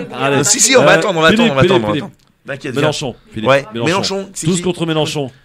L'appel de la République En Marche. Sois sérieux, Philippe. Bah, je suis sérieux, moi. Je suis Jadot ou personne. Voilà, qu'est-ce qu'il y a? C'est quoi votre problème? Non, bah écoute, Mélenchon, je suis déçu par Jean-Luc. Je vais te dire pourquoi. Parce que tous les vassaux là aujourd'hui à sa cour. Moi, en 2017, j'étais suspendu de mon parti parce que j'ai soutenu Jean-Luc Mélenchon contre Benoît Hamon et j'avais dit dès le départ, soit on est tous ensemble, soit on va se faire balayer. D'accord? J'ai fait campagne, j'ai tracté, j'ai milité, j'étais suspendu, j'ai été réintégré parce que ils n'ont pas suivi la procédure. Comme maintenant, là, je vais leur faire un procès, je vais leur prendre une douille. 2017. Et j'ai même retiré ma candidature aux législatives, tu vois, comme quoi j'ai pas de problème d'ego, pour François Coq, pour qu'on les Insoumis soutiennent Laurence Abeille dans la 6e circonscription du Val-de-Marne, parce que c'était ma priorité régionale, départementale, et elle était une très bonne députée sortante. Donc, Mélenchon, il avait ce truc en 2017 de pouvoir créer cette alternative au monde néolibéral, etc. Qu'est-ce qu'il en a fait, la vérité? Il est parti dans son trip. Je vais exploser le PS. C'est ça. D'accord? Je vais leur faire la misère chez misère. Ouais. Et donc, il est parti. Et alors, je peux pas vous donner mes informations. Il faut que tu rappelles qu'il vient du PS quand même. Hein. Oui, bien sûr. 30 ans. 30 ans. Voilà. Ouais. Il a été sénateur, il a été député, il a été conseiller départemental. Il a tout fait. Non, mais attends, mais j'ai pas de problème. On a le droit de changer, on a le droit de voir une autre vision. Mais il faut dire la réalité. Il est parti du PS parce qu'il a perdu le congrès. Il se voyait secrétaire national. Boum, il se fait douiller. On voit Flamby lui prendre la place, donc il a moyennement apprécié. Non, je crois que c'était Martine Aubry d'ailleurs. C'est Martine Aubry, je crois, qui le fume vu. Et je comprends qu'il soit énervé. Parce que les méthodes du PS à faire des fausses cartes de partout, etc., sans qu'aucun contrôle et que des gens puissent venir donner une pièce de 1 euro pour un nouvel adhérent, c'est un petit peu compliqué. Donc, il est parti en mode Dailymotion Man. Et je l'entends, mais ça, c'est pas mon combat. Mon combat, c'est comment on fait pour que tout à chacun vive dignement et en liberté dans ce pays. Alors, Yaya est avec nous au 01 40 33 9 il faut qu'on avance. Yaya, bonjour. Ouais, non mais il fait des monologues. Lui, il fait ce qu'il veut. Ouais, il fait des monologues. C'est mon émission, je fais ce que je veux encore une fois. Yaya. Bonjour Yaya, tu nous appelles d'où? De Paris. De Paris. Salut à toi Yaya. Alors ton avis sur la question? Moi, la question, elle est assez simple. Celui qui analyse un petit peu la politique en France depuis quelques années, oui. On se rend bien compte que tous, ils sont tous pourris en réalité. C'est très rare ceux qui ont une honnêteté et ils travaillent vraiment pour le bien commun. On a Monsieur Mélenchon, et il travaille comme tout le monde, il a raison, et il fait tout ce qu'il faut pour essayer d'avoir le plus de députés lors des élections qui vont arriver. Ouais. Et derrière, on a toute l'artillerie de Macron qui lui tape dessus parce qu'ils ont un petit peu peur, je pense. Peur de quoi? Et ça, il peut. On dit surtout qu'il y a la prime au sortant au niveau de l'élection présidentielle qui suit l'élection, qui est avant l'élection, ouais. les élections des députés. Mais je pense que là, ils peuvent se tromper un petit peu. Je pense que. Non, mais monsieur, il faut arrêter de mentir aux gens. Ouais. Franchement, il faut qu'on arrête de mentir aux gens parce que moi, il y a un truc qui m'a un petit peu agacé, je dois vous le dire. Pendant les 2 tours, beaucoup de gens, beaucoup de spécialistes, et y compris ici d'ailleurs, et je serais tenté je leur ai dit d'ailleurs vraiment les choses, c'est de ne pas avoir dit la vérité aux gens. De ne pas avoir dit la vérité, d'avoir fait croire aux gens qu'il y avait un 3e tour possible et que Mélenchon allait pouvoir peut-être prendre le pouvoir, c'est faux et archi faux et tout le monde le sait et les vrais spécialistes le savent que les législatives, mais parce que c'est impossible. Mais non, mais explique-toi. Mais je m'explique. Oui. D'abord, aujourd'hui, la France Insoumise a combien de députés? Non, alors on a 17. Mais voilà. D'accord. Macron, quand il est arrivé, Macron, il en a combien? Non, mais il avait quoi comme parti en 2017? C'est pas pareil, c'est pas comparable. Il était neuf. Il était neuf. Les gens voulaient du neuf. Si Macron est né, c'est à cause de Mélenchon, c'est à cause de Hollande, c'est à cause de Sarko, c'est à cause de tous ces gens. Aujourd'hui, tous ces politiques, il n'y a plus de neuf en face de nous. Ouais. On n'a que des partis. Que des partis pourris. Bouge pas, quand je dis que des partis pourris, c'est des partis qui ont pris le pouvoir et qui n'ont jamais rien fait. Prenons le PS. Le PS, il avait le Sénat, il avait l'Assemblée nationale, il avait les régions, il avait les villes, il avait tout. Il avait tout à sa portée. Il pouvait faire ce qu'il voulait sur les lois et sur les trucs qu'ils avaient promis, soi-disant, dans leur programme. Rien n'a été fait. Après, de dire que c'est de mentir aux gens que Mélenchon peut arriver Premier ministre, moi je suis en désaccord là-dessus. C'est totalement vrai, mon cher Nasser. Comment pouvez-vous juger? Ça dépend de la participation qu'il va y avoir aux législatives, ça dépend. Il n'y a pas la proportionnelle, Nasser. Comment ça, il n'y a pas la proportionnelle, ça ne marchera pas. La France Insoumise ne pourra pas. C'est le vote uninominal. 17 députés, elle ne pourra jamais obtenir la majorité. Jamais. D'accord. Donc, s'il y a un accord. Et surtout de la manière avec laquelle elle se prend. S'il y a un accord avec tous les partis politiques, qu'on arrive à trouver une solution pour qu'il y ait, on va dire, toutes les représentativités des gens de gauche. Et qu'il arrive à avoir 290 députés. Mais de quel parti tu parles? Yannick Jadot, combien il a fait? Excuse-moi. Comment elle s'appelle? Il y a beaucoup de Français. Jean-Jacques Rousseau. Non, mais Jean-Jacques Rousseau. Non, excuse-moi, pardon. Fabien Roussel, excuse-moi. Tellement que tu me. Roussel. Comment elle s'appelle, la maire de Paris? Hidalgo. Mais écoute-moi, même pas leurs enfants, ils votent pour eux. C'est ça la réalité. De quoi tu me parles? Non, mais sans déconner. Donc, là, aujourd'hui, il y a eu un front. Parce que ce que tout le monde oublie de dire aussi, c'est que si Jean-Luc Mélenchon a fait ce score, c'est parce que la majorité de son électorat n'est pas issu de la France Insoumise, c'est un vote utile. Il y a des gens qui viennent de chez les Verts, il y a des mais il y a beaucoup de gens, Et les gens vont retourner à leurs amours, à leurs préoccupations. Les Verts, ils vont voter pour Yannick Jadot. Les communistes, ils vont voter pour Roussel, etc., etc. Parce que, tu sais, les gens qui sont dans les partis politiques, moi, j'ai jamais été encarté, j'ai jamais été syndiqué. J'ai été très proche de la CGT, très proche du Parti communiste et du Parti socialiste à Marseille. Le Parti socialiste à Marseille, et je précise à Marseille, je ne le connais pas ailleurs, est une machine à écœurer le monde de la politique, en fait. Tant la corruption, le clientélisme fait des ravages, etc., la cooptation, etc. Et après, tu vois, tu as ceux qui ont une culture politique comme les communistes. Quand tu es communiste, et même quand tu es socialiste, et même, je pense, quand tu es Europe Écologie Les Verts, tu vois, quand tu as vraiment une idéologie, elle fait partie de toi. Tu vois, les gens qui sont syndiqués, qui sont encartés, ils vivent pour leur parti et ils vivent pour leur syndicat. Tu vois, ça les anime. Ils parlent de ça à table, ils expliquent à leurs enfants. Donc, ces gens-là, ils ont eu peur de Le Pen. Ils ont voté pour Mélenchon, utile. Mais pour les législatives, chacun va retourner chez sa mère. Il n'y a pas la maison du peuple, en fait. D'ailleurs, j'ai une info à vous donner. Ah, Philippe, donne-nous l'info. Sans attendre un accord national, Carole Delga, vous savez qui c'est? C'est la présidente de la région de France. Occitanie. Occitanie. Présente les candidats PS dans le Tarn. Voilà. Il faut avoir le courage de dire qu'il y a des positions qu'on ne partage pas. J'ai vendu des salades au marché pour payer mes études. À mes concitoyens, je ne vends pas de salade. Voilà. Carole, je t'aime. C'est exactement ce que je viens de dire. Et puis, il y a une deuxième chose, mon Nasser. C'est tout ce qui est circonscription et le parachutage en masse de la France Insoumise. Et là, les quartiers populaires, on se moque d'eux, mais on se moque pas deux fois. Double temps. Alors, je te dis quelque chose pour nous à Marseille. Mélenchon arrive, j'étais malade en 2017 et tout, il se présente contre Menucci, dont je ne suis pas fan, qui est issu du PS, mais symboliquement, c'était le seul élu de gauche. Donc il ne s'est pas présenté contre la droite ni contre l'extrême droite. Ok? Comme je lui ai dit un jour, il m'a dit, ouais, mais moi je me suis toujours présenté contre le FN. J'ai dit, ouais, j'ai toujours combattu le FN. J'ai dit, oui, tu l'as toujours combattu, mais tu l'as jamais battu. Et ça, c'est une réalité, peu importe l'élection. Premièrement. Deuxièmement, cette année, tout le monde me poussait. Bon, j'ai pas le temps, je suis encore fatiguée, j'ai une nouvelle aventure avec les GG, j'ai une vie familiale, je suis mère de famille, avec etc. Bon. Donc, tout le monde me pousse pour partir aux élections législatives.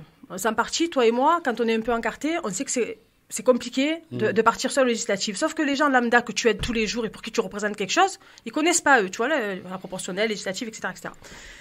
Et donc, en fait, j'apprends que c'est Bompard qui va venir. Toulousain, actuellement député européen, tu vas venir encore dans les quartiers populaires de Marseille. Donc, tu es venu, toi, te parachuter ici. Tu n'as pas respecté à l'époque le vote des électeurs qui ont désigné, un professeur du lycée, etc., qui vit dans ces quartiers, qui travaille dans ces quartiers. Il s'est parachuté, il a même pas pris le gars comme suppléant, d'accord? Ni lui, ni sa suppléante. Il a pris une autre cooptée, Sophie Camard, qui entre-temps a rejoint, parce qu'il y a ça aussi, hein. Ces gens-là, un jour ils sont au PS, le lendemain ils sont chez les Verts, après-demain ils sont chez les communistes, et après ils te parlent d'une coalition citoyenne. Donc à un moment donné, les électeurs, ils y sont plus, tu vois, ils se reconnaissent plus. Et le parachutage, et surtout, excusez-moi d'utiliser ce mot, parce qu'il est violent, mais c'est la réalité, et moi j'y suis très attachée, la blanchitude autour de Jean-Luc de Mélenchon. Oui, la diversité, c'est-à-dire que pour les votes, on est toujours sollicité dans les quartiers populaires, les Noirs, les Arabes, les Basanés, tout ce que tu veux, catégorie sociale. Par contre, pour être sur les listes, excuse-moi, Sarah Swalihi, qui a été sa porte-parole au présidentiel, issue des quartiers nord, jeune fille, criminologue de formation diplômée, d'accord, moins de 30 ans à l'époque, championne de monde de kickboxing, qui a été sa porte-parole au présidentiel, qui s'est battue, elle, pour sa première élection aux législatives, contre le FN détenu par la plus grosse circonscription de Marseille en termes démographiques et géographiques, contre M. Ravier, qui est une des têtes de ponte du RN, Stéphane Ravier. Elle a fait près de 25% toute seule, et au lendemain, il a fait sauter quand elle voulait partir aux Européennes pour mettre Manon Aubry, qui était inconnue au bataillon. C'est un vrai problème. Excusez-moi, moi ça me pose un problème, je suis sensible à ça. Yaya. Oui, juste un petit mot, j'ai bien entendu ce que vous avez dit. Moi je voulais dire, qu'est-ce qu'on fait maintenant? On est tous dégoûtés de la politique en entendant ça. On construit une alternative. Moi, franchement, les alternatives, on vote pas, on vote blanc. Comme moi, deuxième tour, j'ai voté blanc parce que je me reconnaissais pas en Macron avec tout ce qu'il a fait. Et puis, Le Pen, c'est pas possible. Donc, comment on fait? On a trouvé au premier tour, on a trouvé un petit projet derrière Mélenchon, malgré tout ce qu'il est. Il est issu du EPS et tout ça. Et qu'est-ce qu'on a comme offre, nous? C'est là où je lui en veux, monsieur. C'est parce qu'en fait, vous voyez, intégrées, donc après tout ce que vous avez dit, qu'est-ce qu'on a nous comme offre? Moi, je lui en veux parce que vous voyez, moi, je respecte les électeurs, je respecte les militants de la France Insoumise, je respecte tous les militants d'ailleurs au demeurant. Je lui en veux parce qu'il a suscité un espoir alors que c'est un illusionniste. Tout ce qui l'intéresse, c'est la quête du pouvoir coûte que coûte. Vous voyez ce que je veux dire? Et ça me dégoûte, excusez-moi d'utiliser ce terme, de donner autant d'espoir à des personnes qui n'ont plus aucune alternative, plus aucun espoir, et d'être là juste pour lui et les siens. Non mais Kautar. Il n'y a pas de Kautar, c'est la vérité. Merci Yaya. Non, mais je ne suis pas contre ce que tu dis. Yaya, il vient de dire quelque chose qui était hyper important. Oui, Boualem, bouge pas Boualem. C'est de se dire, voilà, qu'est-ce qu'on fait concrètement aujourd'hui? Maintenant qu'on fait le constat de ce qui se passe avec ces politiques, qu'est-ce qu'on fait? On s'impose, tu vois, il y a les négociations là entre partis politiques. Les quartiers populaires doivent s'imposer et négocier avec les partis politiques. C'est ce qui va se passer. Et imposer des personnalités qui font le travail, qui font le job toute l'année. Je suis totalement d'accord avec toi, c'est pour ça que et s'ils veulent pas, démerdez-vous. Le 8 mai prochain, il y a une grande réunion des quartiers populaires. Une grande réunion des quartiers populaires. On s'en mêle et dans laquelle les gens qui avaient voté pour Mélenchon au présidentiel veulent avoir des informations. On s'en mêle, ça a été initié par Salah Amokrane, que je connais très bien au demeurant. Mars Laouti, Azim Taïbi, il y en a plein. Mais tu vois, c'est des grands militants qui ont commencé à militer avant moi et que je respecte, tu vois. J'espère que cette fois-ci, ça va aboutir. Bien sûr. Allez, on a Boualem qui nous appelle de Gennevilliers. Tiens, chez toi, mon Nasser. Salut Boualem. Je passe un petit bonjour à Cotard, que j'ai rencontré il y a quelque temps là, chez moi, à mon domicile. Bonjour Cotard. Bonjour. Comment ça, tu as rencontré Cotard à ton domicile? C'est quoi cette histoire? C'est ce que j'allais demander. C'est quoi cette histoire? Tu l'as rencontré où, Cotard? On avait bossé sur le dossier là de ce qui s'était passé à Marseille avec cette femme qui avait été dégommée par un CRS avec une bombe lacrymogène, je ne me rappelle pas de son nom. Zineb Redouane, pas dégommée, elle a été tuée, la pauvre. Zineb Redouane, c'était pendant les Gilets jaunes. C'était il y a 3 ans, et Boualem, j'ai travaillé chez vous. Non, on s'est rencontrés chez moi, on avait discuté. Dans votre domicile? Ouais. Ah bon? Excusez-moi, mais bon, allez. C'est pas grave. Non, les dossiers plus tard. Je voulais intervenir. Oui. Et parce que j'écoute le discours et je suis 100% d'accord avec ce que dit Quattar. Le problème qu'il y a, moi, je suis éducateur spécialisé, j'ai 35 ans de bouteilles. Ouais. J'ai fait les quartiers populaires, je les ai fait en veux-tu en voilà, j'ai fait, si tu veux, on va parler vrai, j'ai fait les toxicomanes, j'ai fait les mecs qui sont morts, j'ai fait tous les dégâts qu'il y a eu dans les quartiers populaires, je les ai vécus en direct, en live. Le problème qu'il y a, c'est qu'il faut vraiment mettre en s'interroger, c'est comment ça se fait que ça a duré 40 ans. Qui a permis à ce que ça dure pendant 40 ans? Qui a cautionné ça? Parce qu'il faut arrêter de raconter des conneries. Il y a eu des luttes. Il y a eu des gens qui se sont bougés et qui ont dénoncé les magouilles qui avaient tant à droite qu'à gauche. Il faut dire aussi la vérité. Il y a eu beaucoup de gens de chez nous qui se faisaient passer pour des représentants et qui passaient leur temps à mettre la couche, hein, à couvrir les magouilles qui se passaient sur notre dos. Ils sont encore là en place. Moi, c'est ce qui me fait peur avec la France Insoumise. Si c'est reprendre les mêmes qui nous ont vendus il y a quelque temps pour leur intérêt personnel, et après venir nous dire, nous on est des quartiers populaires, j'ai envie de leur dire, ouais mais attendez, quand il y avait les vraies questions, les vrais sujets d'actualité, quand les quartiers populaires ils se faisaient décimer, nous avons eu un génocide sur les quartiers populaires, pourquoi personne ne va en parler? On est d'accord, il y a eu la CAM qui a circulé sur les quartiers populaires, il y a eu un génocide, des générations entières qui ont été massacrées par la CAM, avec les effets indirects, après avec le sida, et ainsi de suite. On a l'impression d'en parler, c'est devenu un tabou. Même parler de nos morts et de nos victimes, de nos souffrances, on n'a pas le droit d'en parler. Merci, et nous avons des porte-paroles qui passent leur temps à nous dire taisez-vous, ça n'a jamais existé. Nous avons demandé des mosquées, on nous a ramené des mosquées avec une escroquerie en bande organisée, personne ne va en parler, tout le monde nous parle de laïcité, mais j'ai envie de dire, mais arrêtez de nous parler de laïcité, c'est une histoire d'escroquerie en bande organisée, je vais vous expliquer pourquoi. Nous avons des mosquées qui sont financées par les habitants, par les citoyens. Et au final, on se retrouve avec des conseils d'administration qui sont cooptés par je sais pas qui. Et en aucun cas, vous avez les gens qui ont financé ces structures-là, qui ont le pouvoir démocratique de décider de comment que ça se passe à l'intérieur, qui sont les représentants. Nous avons des chalgoumis, puissance 10 000. Merci, Boalem, en tout cas, pour votre coup de gueule, on peut l'appeler ainsi, un coup de gueule qu'on peut entendre. J'ai cru qu'on parlait de Chalgoumé. Ouais. Pas... juste pour conclure ce débat, Ardia qui nous appelle. Bonsoir, Ardia. Oui, vous appelez de Cormeilles en Parisie, c'est ça? C'est où ce prénom? C'est ça. Ouais, voilà. Je veux savoir d'où vient ce prénom. Algérie. Ah, ça, tac. Super. Alors, Ardia, on t'écoute. Moi, je voulais juste te dire qu'au deuxième tour, j'ai voté blanc. Oui. J'ai juste l'impression que c'est une petite oligarchie qui se passe une patate chaude et qui se dit, bah, tiens, là c'est à ton tour, là c'est à ton tour. C'est ça. Et qu'on nous prend un petit peu pour des marionnettes et que le jeu est faussé dès le départ. Bon, eh ben c'est dit. C'est dit, bah, dire. Charles Pau, allez là ce soir. Allez là. Allez là. Allez. Comment c'est réducteur? T'as vu comment c'est réducteur? Misogyne, va, phallocrate. Merci Ardia, bonne soirée. Merci. Là, je vais te flinguer ton émission. Juste une dernière chose à dire, Christophe. On a un nouveau concept avec mon fils qui s'appelle The Date Paris. Ce sont des dates fourrées revisitées avec de la pâtisserie française. On a travaillé avec un grand chef. Je voudrais absolument te déposer une boîte parce que je pense c'est super gentil. Ah, ça. bien sûr. Écoute, avec grand plaisir. Je peux avoir l'adresse. C'est 58 rue Faubourg Bouge pas, Saint-Honoré. 13 000 de Marseille. Je te donne l'adresse en antenne, ne quitte pas. À Matignon, hôtel de Matignon. Chez Jean-Luc Mélenchon. Allez, Kauter Ben Mohamed, Philippe Boyaki, Nasser Lajili, on va accueillir une future star. Elle est là dans le studio, elle est là. Inès Boukhalifa sur France Maghreb 2. Elle a fait son premier grand film, c'est Les Secpas. Le réalisateur est en retard, elle est à l'heure. Parce que c'est une véritable actrice de talent. Inès Boukhalifa avec nous dans un instant. C'est une femme. Oui. Le Grand Forum, merci d'être avec nous en direct sur votre radio dans l'émission de référence avec aujourd'hui Philippe Boyaki avec Kauter Ben Mohamed qui fait sa première en tant que chroniqueuse. Ça va Kauter, tu signes? C'est bon? Ça va très très bien. Bon, avec Nasser Lajili en plus, franchement, pour ta première en tant que chroniqueuse, t'as pas les pires. Hein. Voilà. Je t'en présenterai quelques-uns. Moi la pire aussi. Hein. Ah oui. Mais moi j'ai pas d'inquiétude pour Kauter Nasser. Face à n'importe qui dans cette émission. Oui, je pense que oui, c'est sûr. Voilà. Ça va faire plaisir. Si tu mettais Pierre-Henri en face, ça sera une bonne bataille. Ouais. Voilà. Vous savez que Pierre-Henri, son nom circule parmi les possibles nominés? Non. Nominé à quoi? Un gouvernement? Non. Attends, lui est nominé, moi je suis pas nominé. Attends, il y a un problème. Ça, on peut s'arranger, bouge pas. Ouais. Allô Manu, comment tu vas? J'y crois pas une seconde. Soirée mousse? Bon, ok, on est dispo.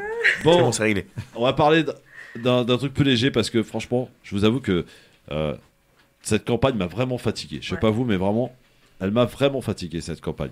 On va parler un peu de cinéma, on va parler un peu de divertissement, d'une grande comédie qui est sortie le 13 avril à Marseille et le 20 avril à l'échelle nationale. Ça s'appelle Les Secpas et nous allons recevoir une des actrices qui pour moi a vraiment un rôle extraordinaire dans ce film. Elle a sublimé le film.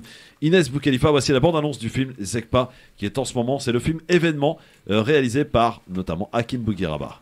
C'est l'heure d'aller à l'école. C'est bon, moi je vais me lever. C'est la rentrée. Ouais, j'ai compris, c'est bon, c'est un truc de fou. J'y vais de suite, j'y vais, la vie de ma mère. C'est pas ou pas? C'est des secpas, c'est des cancres.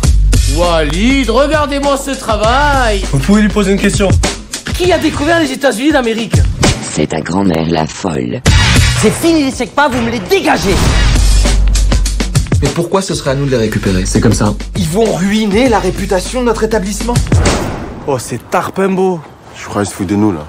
Voici notre mascotte, c'est Skippy. C'est un vrai? Évidemment que c'est un vrai. Les gars, je crois qu'il me regarde de travers. Vas-y, viens. Exceptionnel les girls, exceptionnel ce que je vois là. Oui, on est à Miami là. Les riches se reproduisent qu'entre eux, tu as pas vu Game of Thrones? Comment on passe les vitesses? Tu peux faire ce que tu veux, ça marchera jamais entre vous. Vous êtes à l'opposé, elle c'est la réussite, et toi t'es éclaté. Écoute-moi bien, toi, gros pervers là. Tu fais que ça mater les culs, même le mien, tu l'as maté. Et là, tu mates pas là. Chut, ouvre la bouche. Papa. Veste noir, four noir. Vas-y, fais le malin, toi. De toute façon, toi et tes potes de merde, vous dégagez à la fin de l'année. Quoi? De quoi tu parles? Si on n'a pas le brevet, ils vont nous virer pour toujours. On va le faire pour l'honneur. Pour la gloire. Plastique. Si vous le faisiez seulement pour leur prouver que vous avez votre place. Vous venez à la soirée d'intégration là? Oh les gars, j'ai un caillou dans la chaussure. Je prends une photo. Mais tu m'as mis un filtre mignon là. Maintenant c'est toi qui es mignon.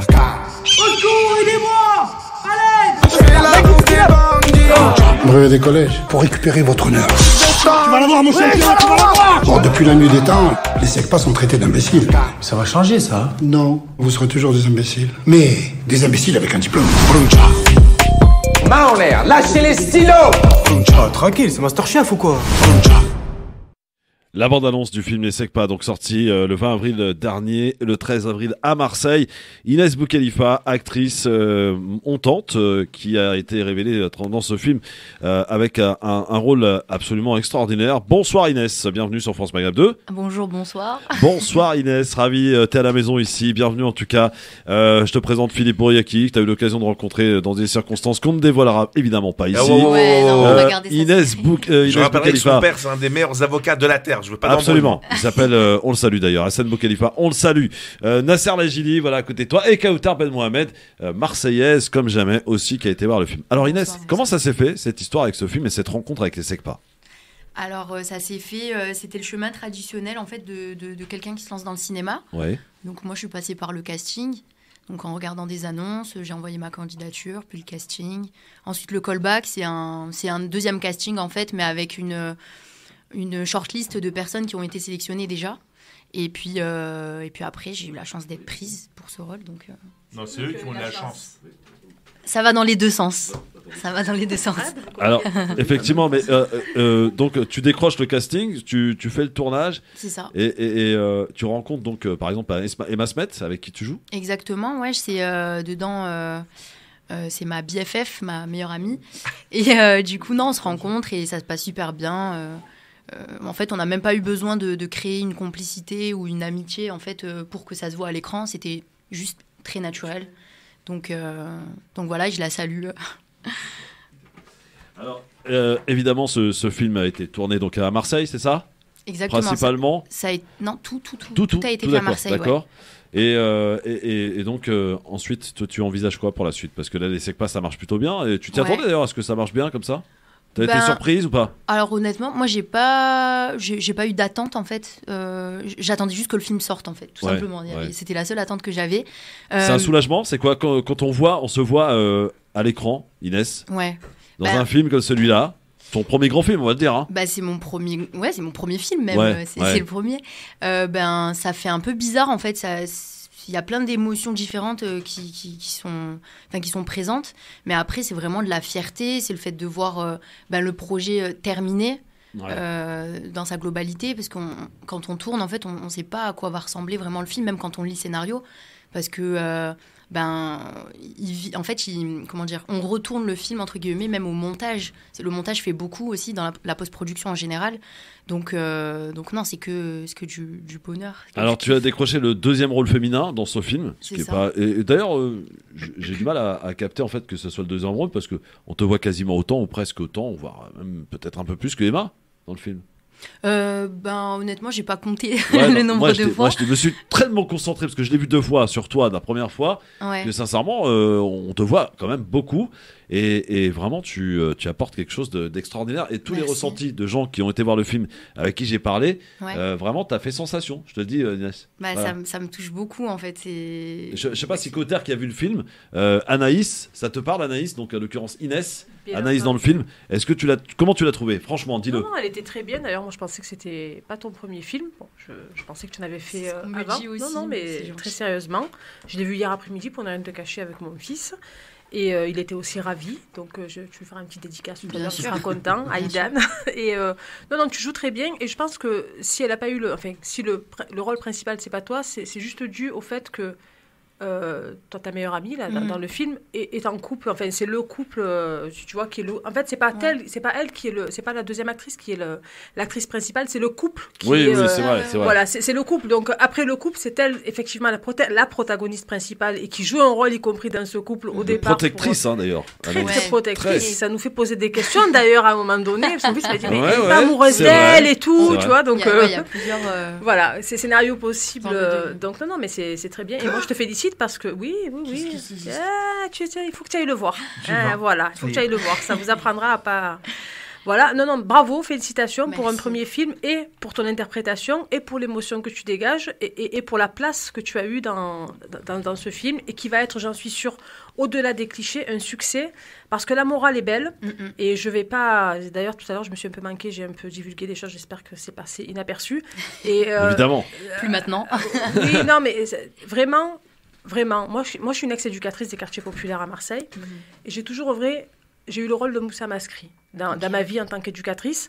Et ça me fait plaisir que ce soit porté sur les écrans parce qu'il y a toute une jeunesse qui est complètement... Et y compris, moi, je vais mettre bien les pieds dans le plat, tu vois, y compris les mecs qui vendent du shit à Marseille et ailleurs, etc., qui sont, à mes yeux, des chefs d'entreprise, tu vois. Quand tu génères 100 000 euros de chiffre d'affaires par jour, ben moi, je suis pour la légalisation, y compris pour ça, parce que tu passes de statut de trafiquant à chef d'entreprise et d'une entreprise très rentable, à l'occurrence, parce que je bifurque un peu, mais c'est des choses qui sont légalisées dans d'autres pays en Europe.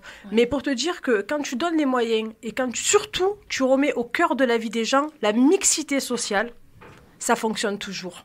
Même si au départ, ça peut paraître compliqué, ça fonctionne toujours et au plus tu fais ça jeune et au plus ça fonctionne. Donc bravo, c'est un beau modèle. Ouais, bravo Inès. Et on va parler de toi un peu plus dans un instant. J'aimerais savoir un petit peu qu'est-ce que tu envisages pour la suite et quel genre de rôle tu aimerais. Mais on a Naro qui est au téléphone et on attend aussi le réalisateur, Hakim Bougueraba. Naturo. Quoi? Non, c'était l'humour, mais super, ton humour. Lui, par contre, il faut lui faire passer des castings à Philippe Bourriaki, Inès. Franchement, il y a moyen de faire quelque chose avec lui. Ça, Naro, bonsoir. Oui, bonjour, salam alaikum. Bonsoir, félicitations, je vais être court. Oui. Félicitations absolument à votre invité Kautar. Bravo pour sa lucidité, dû à sa personnalité, mais à sa compétence aussi. Extrêmement lucide sur toute l'analyse qu'elle a faite. En tout point, je voulais ajouter à votre liste des pays absolument meurtris par l'Occident, les États-Unis, Israël en premier, c'est le Yémen. Bien sûr. Oui, on l'oublie pas, vous inquiétez pas. Voilà, ils ont du pétrole ou pas? Bon, non, ils n'ont pas de pétrole. C'est peut-être le problème. Et puis, Israël qui constamment, jusqu'à dernièrement, s'arroge le droit de franchir, de massacrer le droit international, de bombarder continuellement la Syrie sous prétexte. Alors Naro, si vous permettez, on en reparlera un petit peu plus tard parce qu'on on reçoit une actrice, et pas n'importe quelle actrice, mon cher Naro. Mais en tout cas, merci d'avoir appelé le standard de la radio 01 40 33 le film. Si vous avez vu le film Les Secpa, appelez-nous pour nous donner votre avis. Vraiment, on a besoin de savoir, on veut savoir. Il y a Hakim Bougueraba, le réalisateur, qui arrive, et également Larsen Amouri qui sera avec nous aussi, qui joue dans le film. Franchement, tu gardes. Quel est ton meilleur souvenir durant le tournage, Inès, de ce film Les Secpa, avec toute cette équipe de bras cassés là? Parce que franchement, non mais quand je dis bras cassés, c'est évidemment gentil. Hein. Ouais. Meilleur souvenir, c'est difficile parce que c'est vraiment pas pour faire la meuf, mais vraiment pendant tout le tournage. Non mais parler français, mais tout le tournage, ça a été un kiff. Il n'y avait pas un moment où je me suis ennuyée, où je me suis sentie mal à l'aise ou quoi que ce soit. En fait, c'est vraiment une famille, pour le coup, qui réalise ce film, qui ont écrit ce film. Et on a créé enfin, eux, ils avaient déjà donc les SECPA et la web série. Ils se connaissaient déjà tous un peu entre eux. Ça a démarré déjà sur YouTube. Voilà, des ajouts de comédiens, etc. Mais sinon, en fait, pendant tout le tournage, c'est mon meilleur souvenir. C'est le tournage dans sa globalité. Bravo. Inès, au-delà de ce film Les SECPA, est-ce qu'il y a un rôle en particulier? Parce qu'on sait qu'il y a beaucoup d'acteurs, par exemple Delon, c'est tel ou tel film, Depardieu, c'est pareil. Les grands acteurs ont tous un petit peu leur spécialité. Toi, Inès Boukhelifa, aujourd'hui, tu es une jeune et talentueuse actrice montante. Quel est peut-être le rôle que tu aimerais et dans lequel tu aimerais exceller?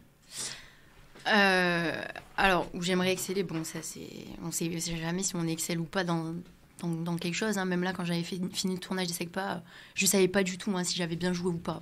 Clairement, tu joues bien. Ouais. Merci. Maintenant, la question, c'est tu veux jouer dans quoi? Mais dans quoi? Dans quoi, Inès? Alors, franchement, là, j'aimerais bien avoir un rôle assez dramatique, ou avec un personnage où on va vraiment travailler en profondeur, qui a une évolution aussi, vraiment intérieure. Je recherche vraiment à travailler, des personnages très en profondeur qui sont aussi loin de moi, en fait.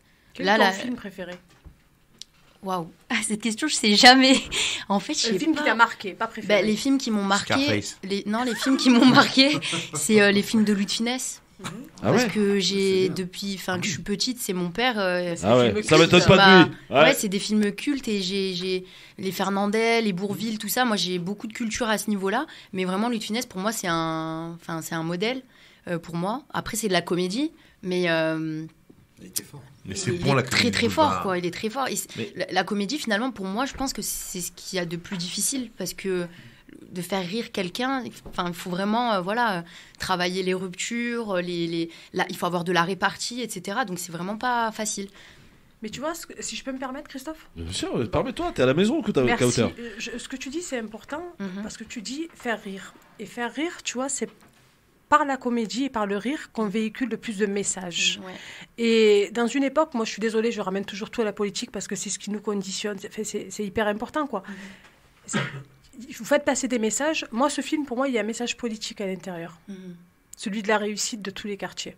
Et celui du vivre ensemble, tu vois. Il pose le problème de l'éducation. Oui, je l'ai vu par des profs et tout, etc. Sauf que moi, je suis allée le voir en tant qu'éducatrice au départ. Aussi. Il a été critiqué parce qu'il est coproduit par Cyril Hanouna. Je te le dis aussi. Hein. Non, mais au-delà de Cyril Hanouna, que je ne connais pas au demeurant. Non. Mais tu vois, il y a des films cultes. Tu as cité Louis de Funès, qui est un monstre du cinéma français. Moi, quand je t'ai vu, la première comparaison, je vais peut-être me faire insulter par des grands défenseurs du cinéma français, mais vous faites aussi du cinéma français. Tu vois, Les Bronzés font du ski. C'était bourré de clichés. Et ça a été, et ça reste, un des films cultes, tu vois.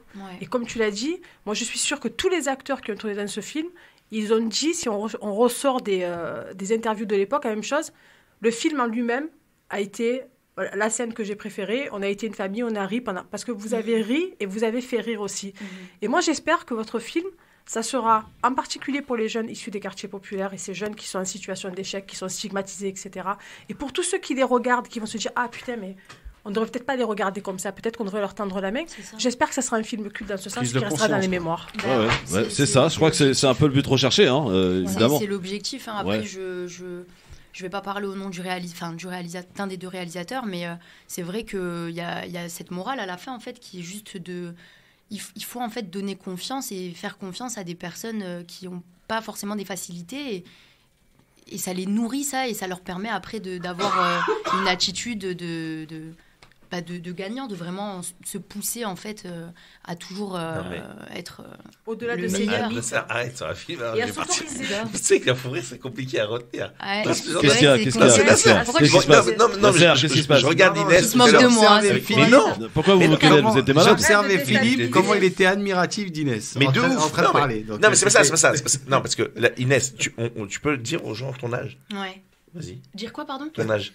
Ah, j'ai 22 ans. Tu as vu à quelle maturité elle parle. Bah oui, comment c'est profond, comment c'est... J'allais lui poser la question d'ailleurs de savoir quel âge elle avait. Ouais. Parce que je trouvais qu'elle était assez à l'aise pour expliquer. C'est la future talentueuse, c'est la future grande actrice française. Non mais là je viens de recevoir un message de Spielberg là. Ouais. Disponible le mois prochain parce que là il y a. Non, pas de problème. Mais pour rebondir à ce qu'elle dit, moi à l'époque ça s'appelait pas les SECPA, ça s'appelait SES. Les copains pour se moquer, ils appelaient ça section d'enfants sauvages. Non mais attention, c'était quand même énervé les mômes. Hein. Vraiment les mômes qu'on mettait là-bas, alors qu'on n'aurait pas dû les mettre là-bas. Entre eux, on aurait dû les laisser dans les classes dites traditionnelles. Et moi, j'étais à la limite entre les deux, entre les classes dites traditionnelles et les SES, parce que je suis dyslexique et dysorthographique. Et à l'époque, personne ne pouvait détecter. Enfin, tu vois, l'éducation nationale s'en tapait le coquillard. Il y avait pas, voilà, c'était bon. Le mec, il fait pas d'efforts. J'arrivais pas à lire. Je peux pas lire. Même là, depuis tout à l'heure, je suis en train d'essayer de lire un article. Je galère depuis 10 piges. Quand j'écris mieux russe que français. Mais c'est parce que non, mais je vois pas les lettres. je vois pas. Que je vois pas les lettres, mais ça marche mieux sur un ordinateur parce qu'il y a le placement et tout ça, etc. Mais des doigts. Et donc, j'en parle en connaissance de cause, puisque moi, les profs me disaient, si tu fais pas l'effort on va te mettre en SES, en SECPA, etc., et ta vie sera complètement fichue. Et c'était les premiers enfants qu'on orientait vers l'apprentissage. Et tous mes copains qui sont passés par l'apprentissage par SECPA, aujourd'hui, ils ont tous un boulot, ils ont tous une maison, c'est tous des chefs d'entreprise, etc. Ouais. Et donc, c'est cette éducation nationale. Hein, c'est beau. C'est la réalité. C'est vrai. C'est la réalité. Et donc, ces gens-là qu'on a aussi moqués, singés, surtout que les enfants, tu sais, quand ils sont super durs entre eux. Méchants de ouf. Méchants de ouf. Et quand t'es quelqu'un qui est victimisé, si tu peux victimiser quelqu'un d'autre, histoire de te soulager un petit peu, tu le fais en puissance 10. C'est clair. Et ces enfants-là, ces classes ne devraient plus exister dans le sens où l'inclusion le système doit pas exclure, mais doit inclure. Et c'est ça qu'il faut faire. Mais ça ne concerne pas que les SECPA, ça concerne l'école de manière générale, qui est complètement pas adaptée aujourd'hui. Il y a une auditrice qui vient d'appeler en disant on peut voir le film partout, dans tous les cinémas. Dans un cinéma. On peut pas encore le pirater. Hein, non, pas encore. Non, mais il faut aller au cinéma. Et après, il passera sur Canal et après sur les grandes chaînes TF1 du dimanche soir. Vous savez, le dimanche, le film du dimanche. Tu vois, c'est extraordinaire. Non, mais en plus, on a besoin dans ces moments, parce que j'ai vu des extraits, etc. Et puis, moi, j'ai suivi la série des SECPA. Toi, je te connais, tu vas être mort de rire. Mais bien sûr. On va entendre que toi dans le cinéma. C'est pour ça que je vais le réserver. Non, mais c'est pas le jour où il va. Non, mais il y a une série YouTube de SECPA. D'accord. Et franchement, c'est juste à mourir de rire sur les vannes au quotidien. Et ça me fait penser. Il me fait des signes genre la pub. Vas-y, touffe-toi avec. Non, c'est pas moi, il est fou lui. 01 40 33 le film. Est-ce que vous avez vu les SECPA? Il en est où notre réalisateur Bougueraba? Il est en garde à vue. Il est à Paris là. Allez, en direct sur Facebook aussi pour voir Inès Boukhalifa, la nouvelle actrice montante. Elle est en direct sur France Maghreb dans le LGF. À tout de suite.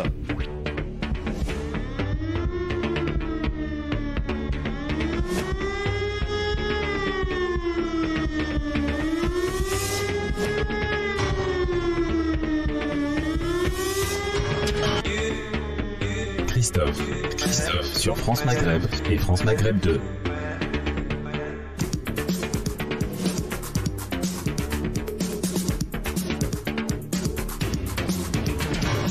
Le LGF, merci d'être avec nous en direct sur votre radio France Maghreb 2. On parle des SECPA, le film qui est sorti le 20 avril dernier dans toutes les salles en France, évidemment, un petit peu auparavant à Marseille le 13 avril. Inès Boukhalifa, l'actrice montante, l'actrice qui a été révélée dans ce film, les SECPA, absolument à voir. Elle joue le rôle de Anaïs pour ceux qui n'ont pas vu le film. J'ai une petite surprise pour toi, ma chère Inès. Quelqu'un qui te connaît bien. Ah bon? Et qui nous appelle de l'Est de la France. Bonjour monsieur, quel est votre prénom? Ah, c'est mon oncle. Mon prénom est Nordine. Bonsoir monsieur Nordine, salut Nono, alias Nono. Comment ça va Nono? Ça va ou quoi? Alors qu'est-ce que ça fait de voir sa nièce à la télé, enfin au cinéma? Franchement excellent, il n'y a rien à dire. Hein. Ouais. Ah franchement elle a une très très belle prestation. Ouais. C'est la première fois que je passe dans une radio. Déjà j'ai galéré pour vous appeler, bon, j'ai réussi. Ça t'accroît. C'est le mec, mon frère. Et franchement, respect Inès, t'as tout déchiré. Bon, je te l'ai dit, hein. Ouais. Mais franchement... Mais arrête, je vais pleurer. Moi, je suis trop sensible. Ouais, il paraît qu'elle pleure beaucoup, Inès. Non, Jean, fais-la pleurer, vas-y. Elle pleure beaucoup, Inès. Bravo, elle est très sensible. Bravo. Fais-la pleurer, on va la voir pleurer. Elle est en train de pleurer, là. Bon, à la fin, c'est une actrice, donc... Ouais, c'est ça. Elle peut pleurer à la commande, à la demande. Non, tranquille. Ouais. Mais franchement, je vous dis, elle a fait une très très très belle prestation. Et c'est que le début. Donc c'est un tonton fier, en fait. Ah, franchement, je suis hyper fier. Ça annonce du très très lourd pour la suite. Exactement. Ah, Inch'Allah. Franchement. Nono, tu salues très fort pour nous et pour toute la France. Haja. Bah oui. Haja qui est pressée de partir au bled.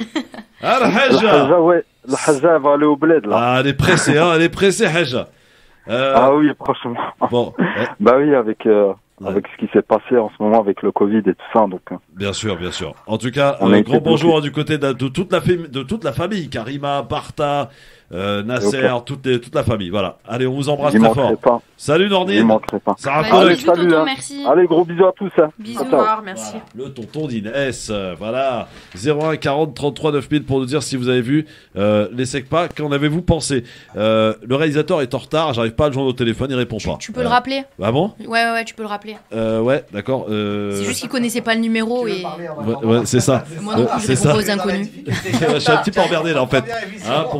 Nasser, tu peux me récupérer le numéro, tu vois, parce qu'il faut tout faire dans cette radio. Faut savoir. Alors, Inès, le rôle donc dans les Secpa, qui est sorti donc le 20 avril dernier. Tu te diriges vers quoi? Vers des longs métrages, des courts métrages? Quel genre de choses que tu souhaiterais faire, Inès? Franchement, tout. Hein. Je vais pas me restreindre et dire j'ai envie de faire que ça ou quoi, mais. Attendez. mais après, ouais, j'espère. En fait, j'espère juste faire plein de projets parce que juste kiffer, en fait. Juste travailler et kiffer. Ouais. C'est tout. Je le prends vraiment comme ça. C'est une grande actrice. Il ne manquerait plus que l'Oscar. Sinon, là on va. Non, sérieusement, vraiment, ils ont entendu l'émission, etc. Un dessin animé. Tu peux faire un dessin animé? Ouais. Doublage? Non, c'était de l'humour, mais elle a pris au premier degré. Mais je le prends au premier degré parce que hier j'étais en cours, on a fait du doublage. Et on a fait il fallait s'inspirer d'un personnage cartoon.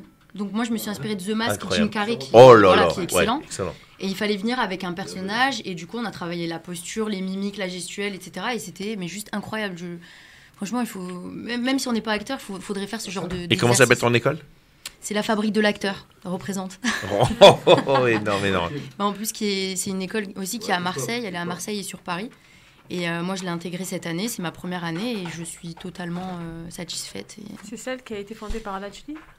Non, alors celle-ci, c'est Courtrajmé. D'accord. Que j'ai aussi, pour laquelle j'avais auditionné l'année dernière. Mais c'est un rêve d'enfance de devenir actrice ou c'est venu plus tard? Sérieux? Sérieux. En fait... c'est un ressenti en fait, c'est comme si je ressentais que je voulais faire ça et j'ai eu le besoin de le confirmer d'abord en faisant du théâtre. J'ai fait que 2 semaines pour vous dire, parce que je voulais juste confirmer. Au bout de 2 semaines j'ai fait ok, c'est ça que je veux faire. J'avais fait que de l'improvisation, mais ouais, c'est ça en fait, j'ai toujours voulu faire ça. Après je sais que j'aimerais aussi faire d'autres choses. Je me ferme pas les portes à... Moi j'ai une question, quand vous recevez les textes à apprendre. Ouais. Tu reçois tout d'un coup? Il faut que tu apprennes tout ou c'est segmenté? Alors tout dépend de la manière de travailler de la personne. Moi je sais que quand j'ai reçu, donc on reçoit le scénario complet.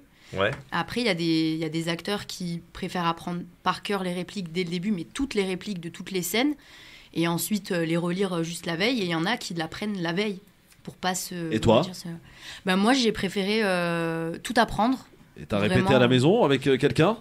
Ouais, t'as des infos. J'ai répété avec ma mère. Qu'on embrasse très fort. Ma mère, ma plus grande supportrice avec mon père et ma mère.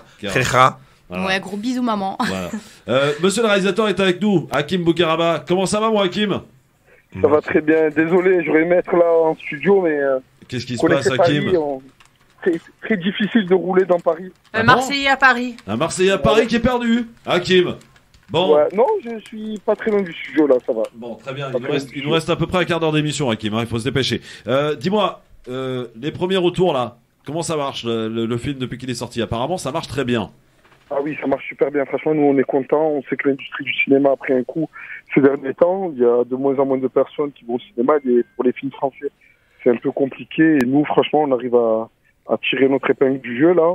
Ouais. Et on a des super bons retours, des super bons chiffres. Franchement, nous, on est ravis, quoi. Ouais, et il y a de quoi. Les SECPA, donc on rappelle, hein, c'est dans les salles donc depuis le 20 avril, et c'est sorti à Marseille le 13 avril dernier en avant-première à Marseille. Hakim, il faut que tu nous dises plein de trucs. Comment ça a démarré en fait cette aventure des SECPA? C'était d'abord une série. Comment vous avez décidé d'en faire un film? Et je crois d'ailleurs qu'il y a un de vos frères qui ne croyait pas vraiment en votre projet. Oui, non, mais en fait c'est la boutade, ça.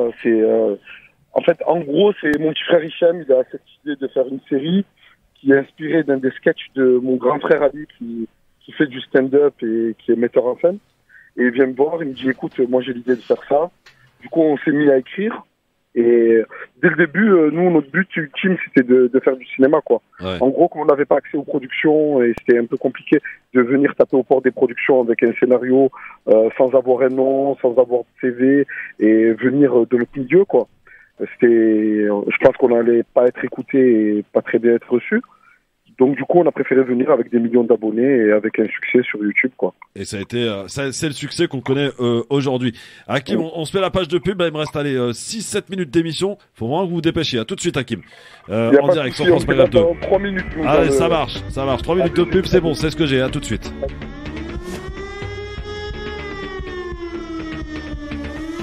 Le LGF sur France Maghreb 2 avec Nasser Laji, Philippe Boureki, Kauter Ben Mohamed sont avec nous. Nasser, ça te donne envie d'aller voir le film, franchement? Franchement, ouais. Ça m'a donné envie de le voir et j'irai le voir en famille. Ah oui, voilà. Et d'ailleurs, c'est un petit peu ce qui se passe, c'est que ce film se regarde en famille. Oui, c'est sûr. On voit beaucoup de, je pense que Kauter peut le confirmer, on voit beaucoup de parents, de mamans aussi qui accompagnent leurs enfants au cinéma pour aller voir ce film. Et c'est vraiment le moment détente de la famille, quoi. Et beaucoup de jeunes aussi. Beaucoup de jeunes. Le réalisateur est arrivé. Ça m'a surpris hier. Hakim Bougueraba est dans les studios de France Maghreb 2. Salut. Bon, allez, Marseille. Comment ça va, Hakim? On a un match ce soir, bien sûr. Vous allez perdre, je vous le dis direct. Oh là là. Vous allez perdre direct. Ici, c'est Paris. Je tiens à dire que les Bougueraba, je connais tous les garçons sauf toi. Vous avez tous la même voix, machallah. Si on vous regarde pas, on sait pas auquel on parle, en fait. On sort de la même matrice. Machallah. Non, mais c'est vrai, c'est déstabilisant. Vous avez de Nabil à Redouane, vous avez tous la même voix, en fait. Je connais vraiment tout le monde. Je connais tout le monde. Je connais Faiza, je connais tout le monde. Ah ouais, incroyable. Attends, vous êtes de Marseille. Hakim, bon, est-ce que tu es un homme heureux aujourd'hui? Très heureux, bien sûr. Très très heureux. Ouais. Enfin, ça a été long? Non, mais on l'était déjà avant. Ouais. On était déjà avant. Grâce à Dieu, on a eu que des bonnes choses. On est entouré de personnes qu'on aime. On fait ce qu'on aime. On se lève le matin, on travaille quand on veut. C'est le bonheur absolu, ça. C'est magique. En plus, en famille. Ouais. Quoi. Bon, alors les SECPA, c'est sorti évidemment et ça marche plutôt bien. Tu nous as expliqué donc par téléphone il y a quelques instants comment ça avait abouti, comment l'idée est venue de faire les SECPA. Et ce qu'on disait, c'est que le film a été, dès lors que vous avez projeté la bande-annonce, beaucoup de critiques sur le fameux cliché sur les SECPA. Et il faut aller voir le film parce que c'est loin de ce qu'on peut imaginer. Alors oui, il y a des clichés comme dans tous les films, certes, mais la morale, elle est belle à la fin. Oui, nous, on n'était pas très surpris parce qu'on a eu cette problématique des années. C'était en 2016 qu'on a sorti la web-série. Mais bon, vu que c'était sur YouTube, ça s'est vite désamorcé. Sur les réseaux, on parlait énormément avec des professeurs. Pas trop d'élèves, bizarrement. C'est beaucoup plus des professeurs qui se plaignent et pas des élèves. Et nous, on n'était vraiment pas étonnés parce qu'on était sûr de notre contenu. Le film, il était monté, fini. Tout le monde était content. Et qu'on a sorti justement ce petit teaser-là. C'était incroyable, hein, de partout. Ça parlait de nous comme les ennemis publics numéro 1, quoi. Et quelle est ton impression dès lors que tu as vu la première fois le film monté, fini, projeté sur un grand écran? Monté, fini, étalonné, tout. Ouais. Franchement, nous, on était fiers. Mais après, c'est compliqué. Nous, comme on s'occupe de la post-prod, tu vois, le film, on l'a vu un peu au moins 500 fois. On peut plus le regarder, quoi. En fait, ce qu'on regarde, c'est vraiment les réactions des personnes qui regardent le film. Alors, mon petit doigt me dit que apparemment il y aurait une suite. Ouais, il y a une suite qui est prévue et. Justement, ça tombe bien. Il y a une suite qui est prévue. On en parle parce qu'il vous manquait quelqu'un dans l'équipe. Ah oui. Je pense que je peux faire un très bon prof de SECPA. Il faudra se battre contre Nordine. Non, il y a Moussa Masri. Comment ça, tu peux pas. D'abord, Moussa, c'est la famille. Ouais, on va commencer par le commencement. Voilà. Et je dis pas que tu n'es pas talentueux. Merci. Je dis que Moussa est très très talentueux. Mais très et bien. donc il va falloir te mettre au niveau. Mais et ça, crois-moi, c'est pas évident. Ce film met en avant des talents cachés Oui, mais et ils les font émerger. Pas en tant que prof. Peut-être dans la cuisine, toi. C'est bien, c'est bien. Excellent. Bravo, Hakim. Tu as des très bonnes mains de maçon. Ouais. En tout cas, je dois dire que dans le film, oui, alors pour la suite, on va dire, on peut le dire ou pas? C'est où? Non, doucement, Radio Maghreb, s'il vous plaît. Non, on peut pas le dire, non, on peut pas le dire. C'est au bled? Non, pas du tout. Non, je veux dire, il y a une suite, quoi, voilà. Ne sec pas contre Zemmour, non, je rigole. Oh, excellent. Tu sais qu'en ce moment, il va pas bien, il a perdu tout le monde. Même Messia, c'est pareil. Ah ouais? Ouais. Il va où? Ouais, il s'est bon, viens, on parle des Secpa, c'est ça qui est intéressant. Ouais, absolument. Les Secpa la suite, donc on dira pas où, mais voilà, il y a une Secpa la suite. Ça, c'est une première chose. Dans ce film, vous avez quand même fait émerger, mon cher Hakim, une talentueuse actrice qu'on a depuis la chance d'avoir avec nous depuis 17h15, Inès Boukhelifa. Vous avez accroché direct? Sincèrement? Ouais, sincèrement, bien sûr, t'es là, parle bien. Attention, il y a son père qui écoute. On a fait le casting. Ouais, je sais. Il y a des snipers et tout dehors là. On a sorti les cabousses. Et non, en fait, Inès, elle a passé le casting, elle avait pas du tout le profil de la comédienne physiquement qu'on cherchait, tu vois. On cherchait un profil plus mat, tu vois, plus... Rodéa. Ouais, mais vraiment, c'était... Nous, on cherchait un profil plus typé, quoi. Et dès qu'elle est venue, moi, physiquement, quand je l'ai vue, j'ai dit, ça va pas le faire de suite. Je l'ai vue jouer, elle m'a mis d'accord direct, et elle fait un super... Franchement, allez, sublime. En fait, elle joue... en gros, elle joue le rôle de la fille de Yacine Bellous. Ouais. Et même dans la vraie vie, on dirait sa fille, quoi.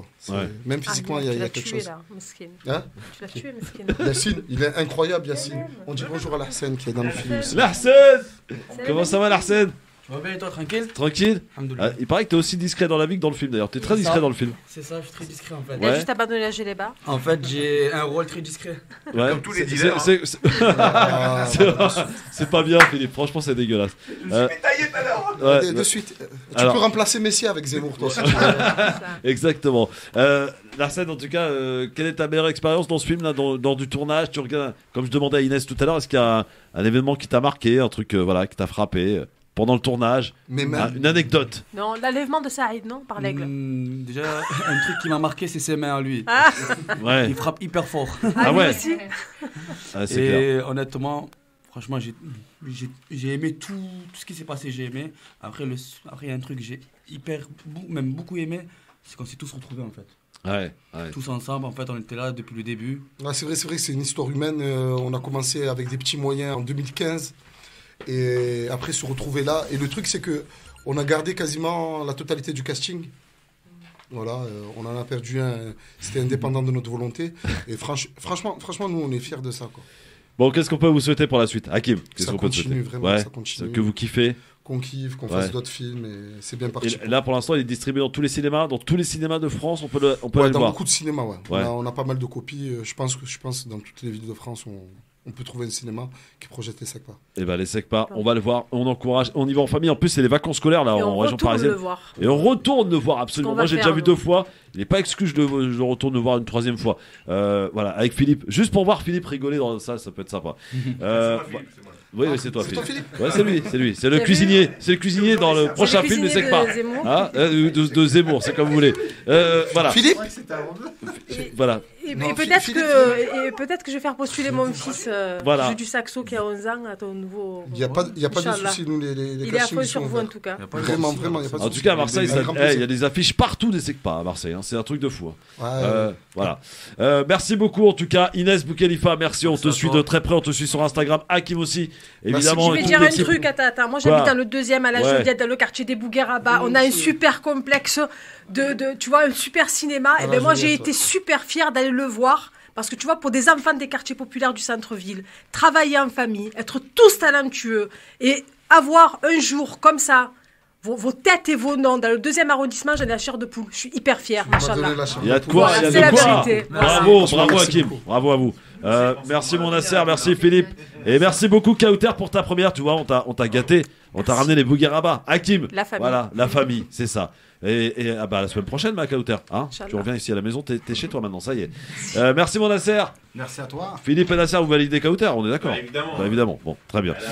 Là, on est en force, Marseille. S'ils valident pas, ils savent qu'ils ont des problèmes. Attends, la sortie. Ouais.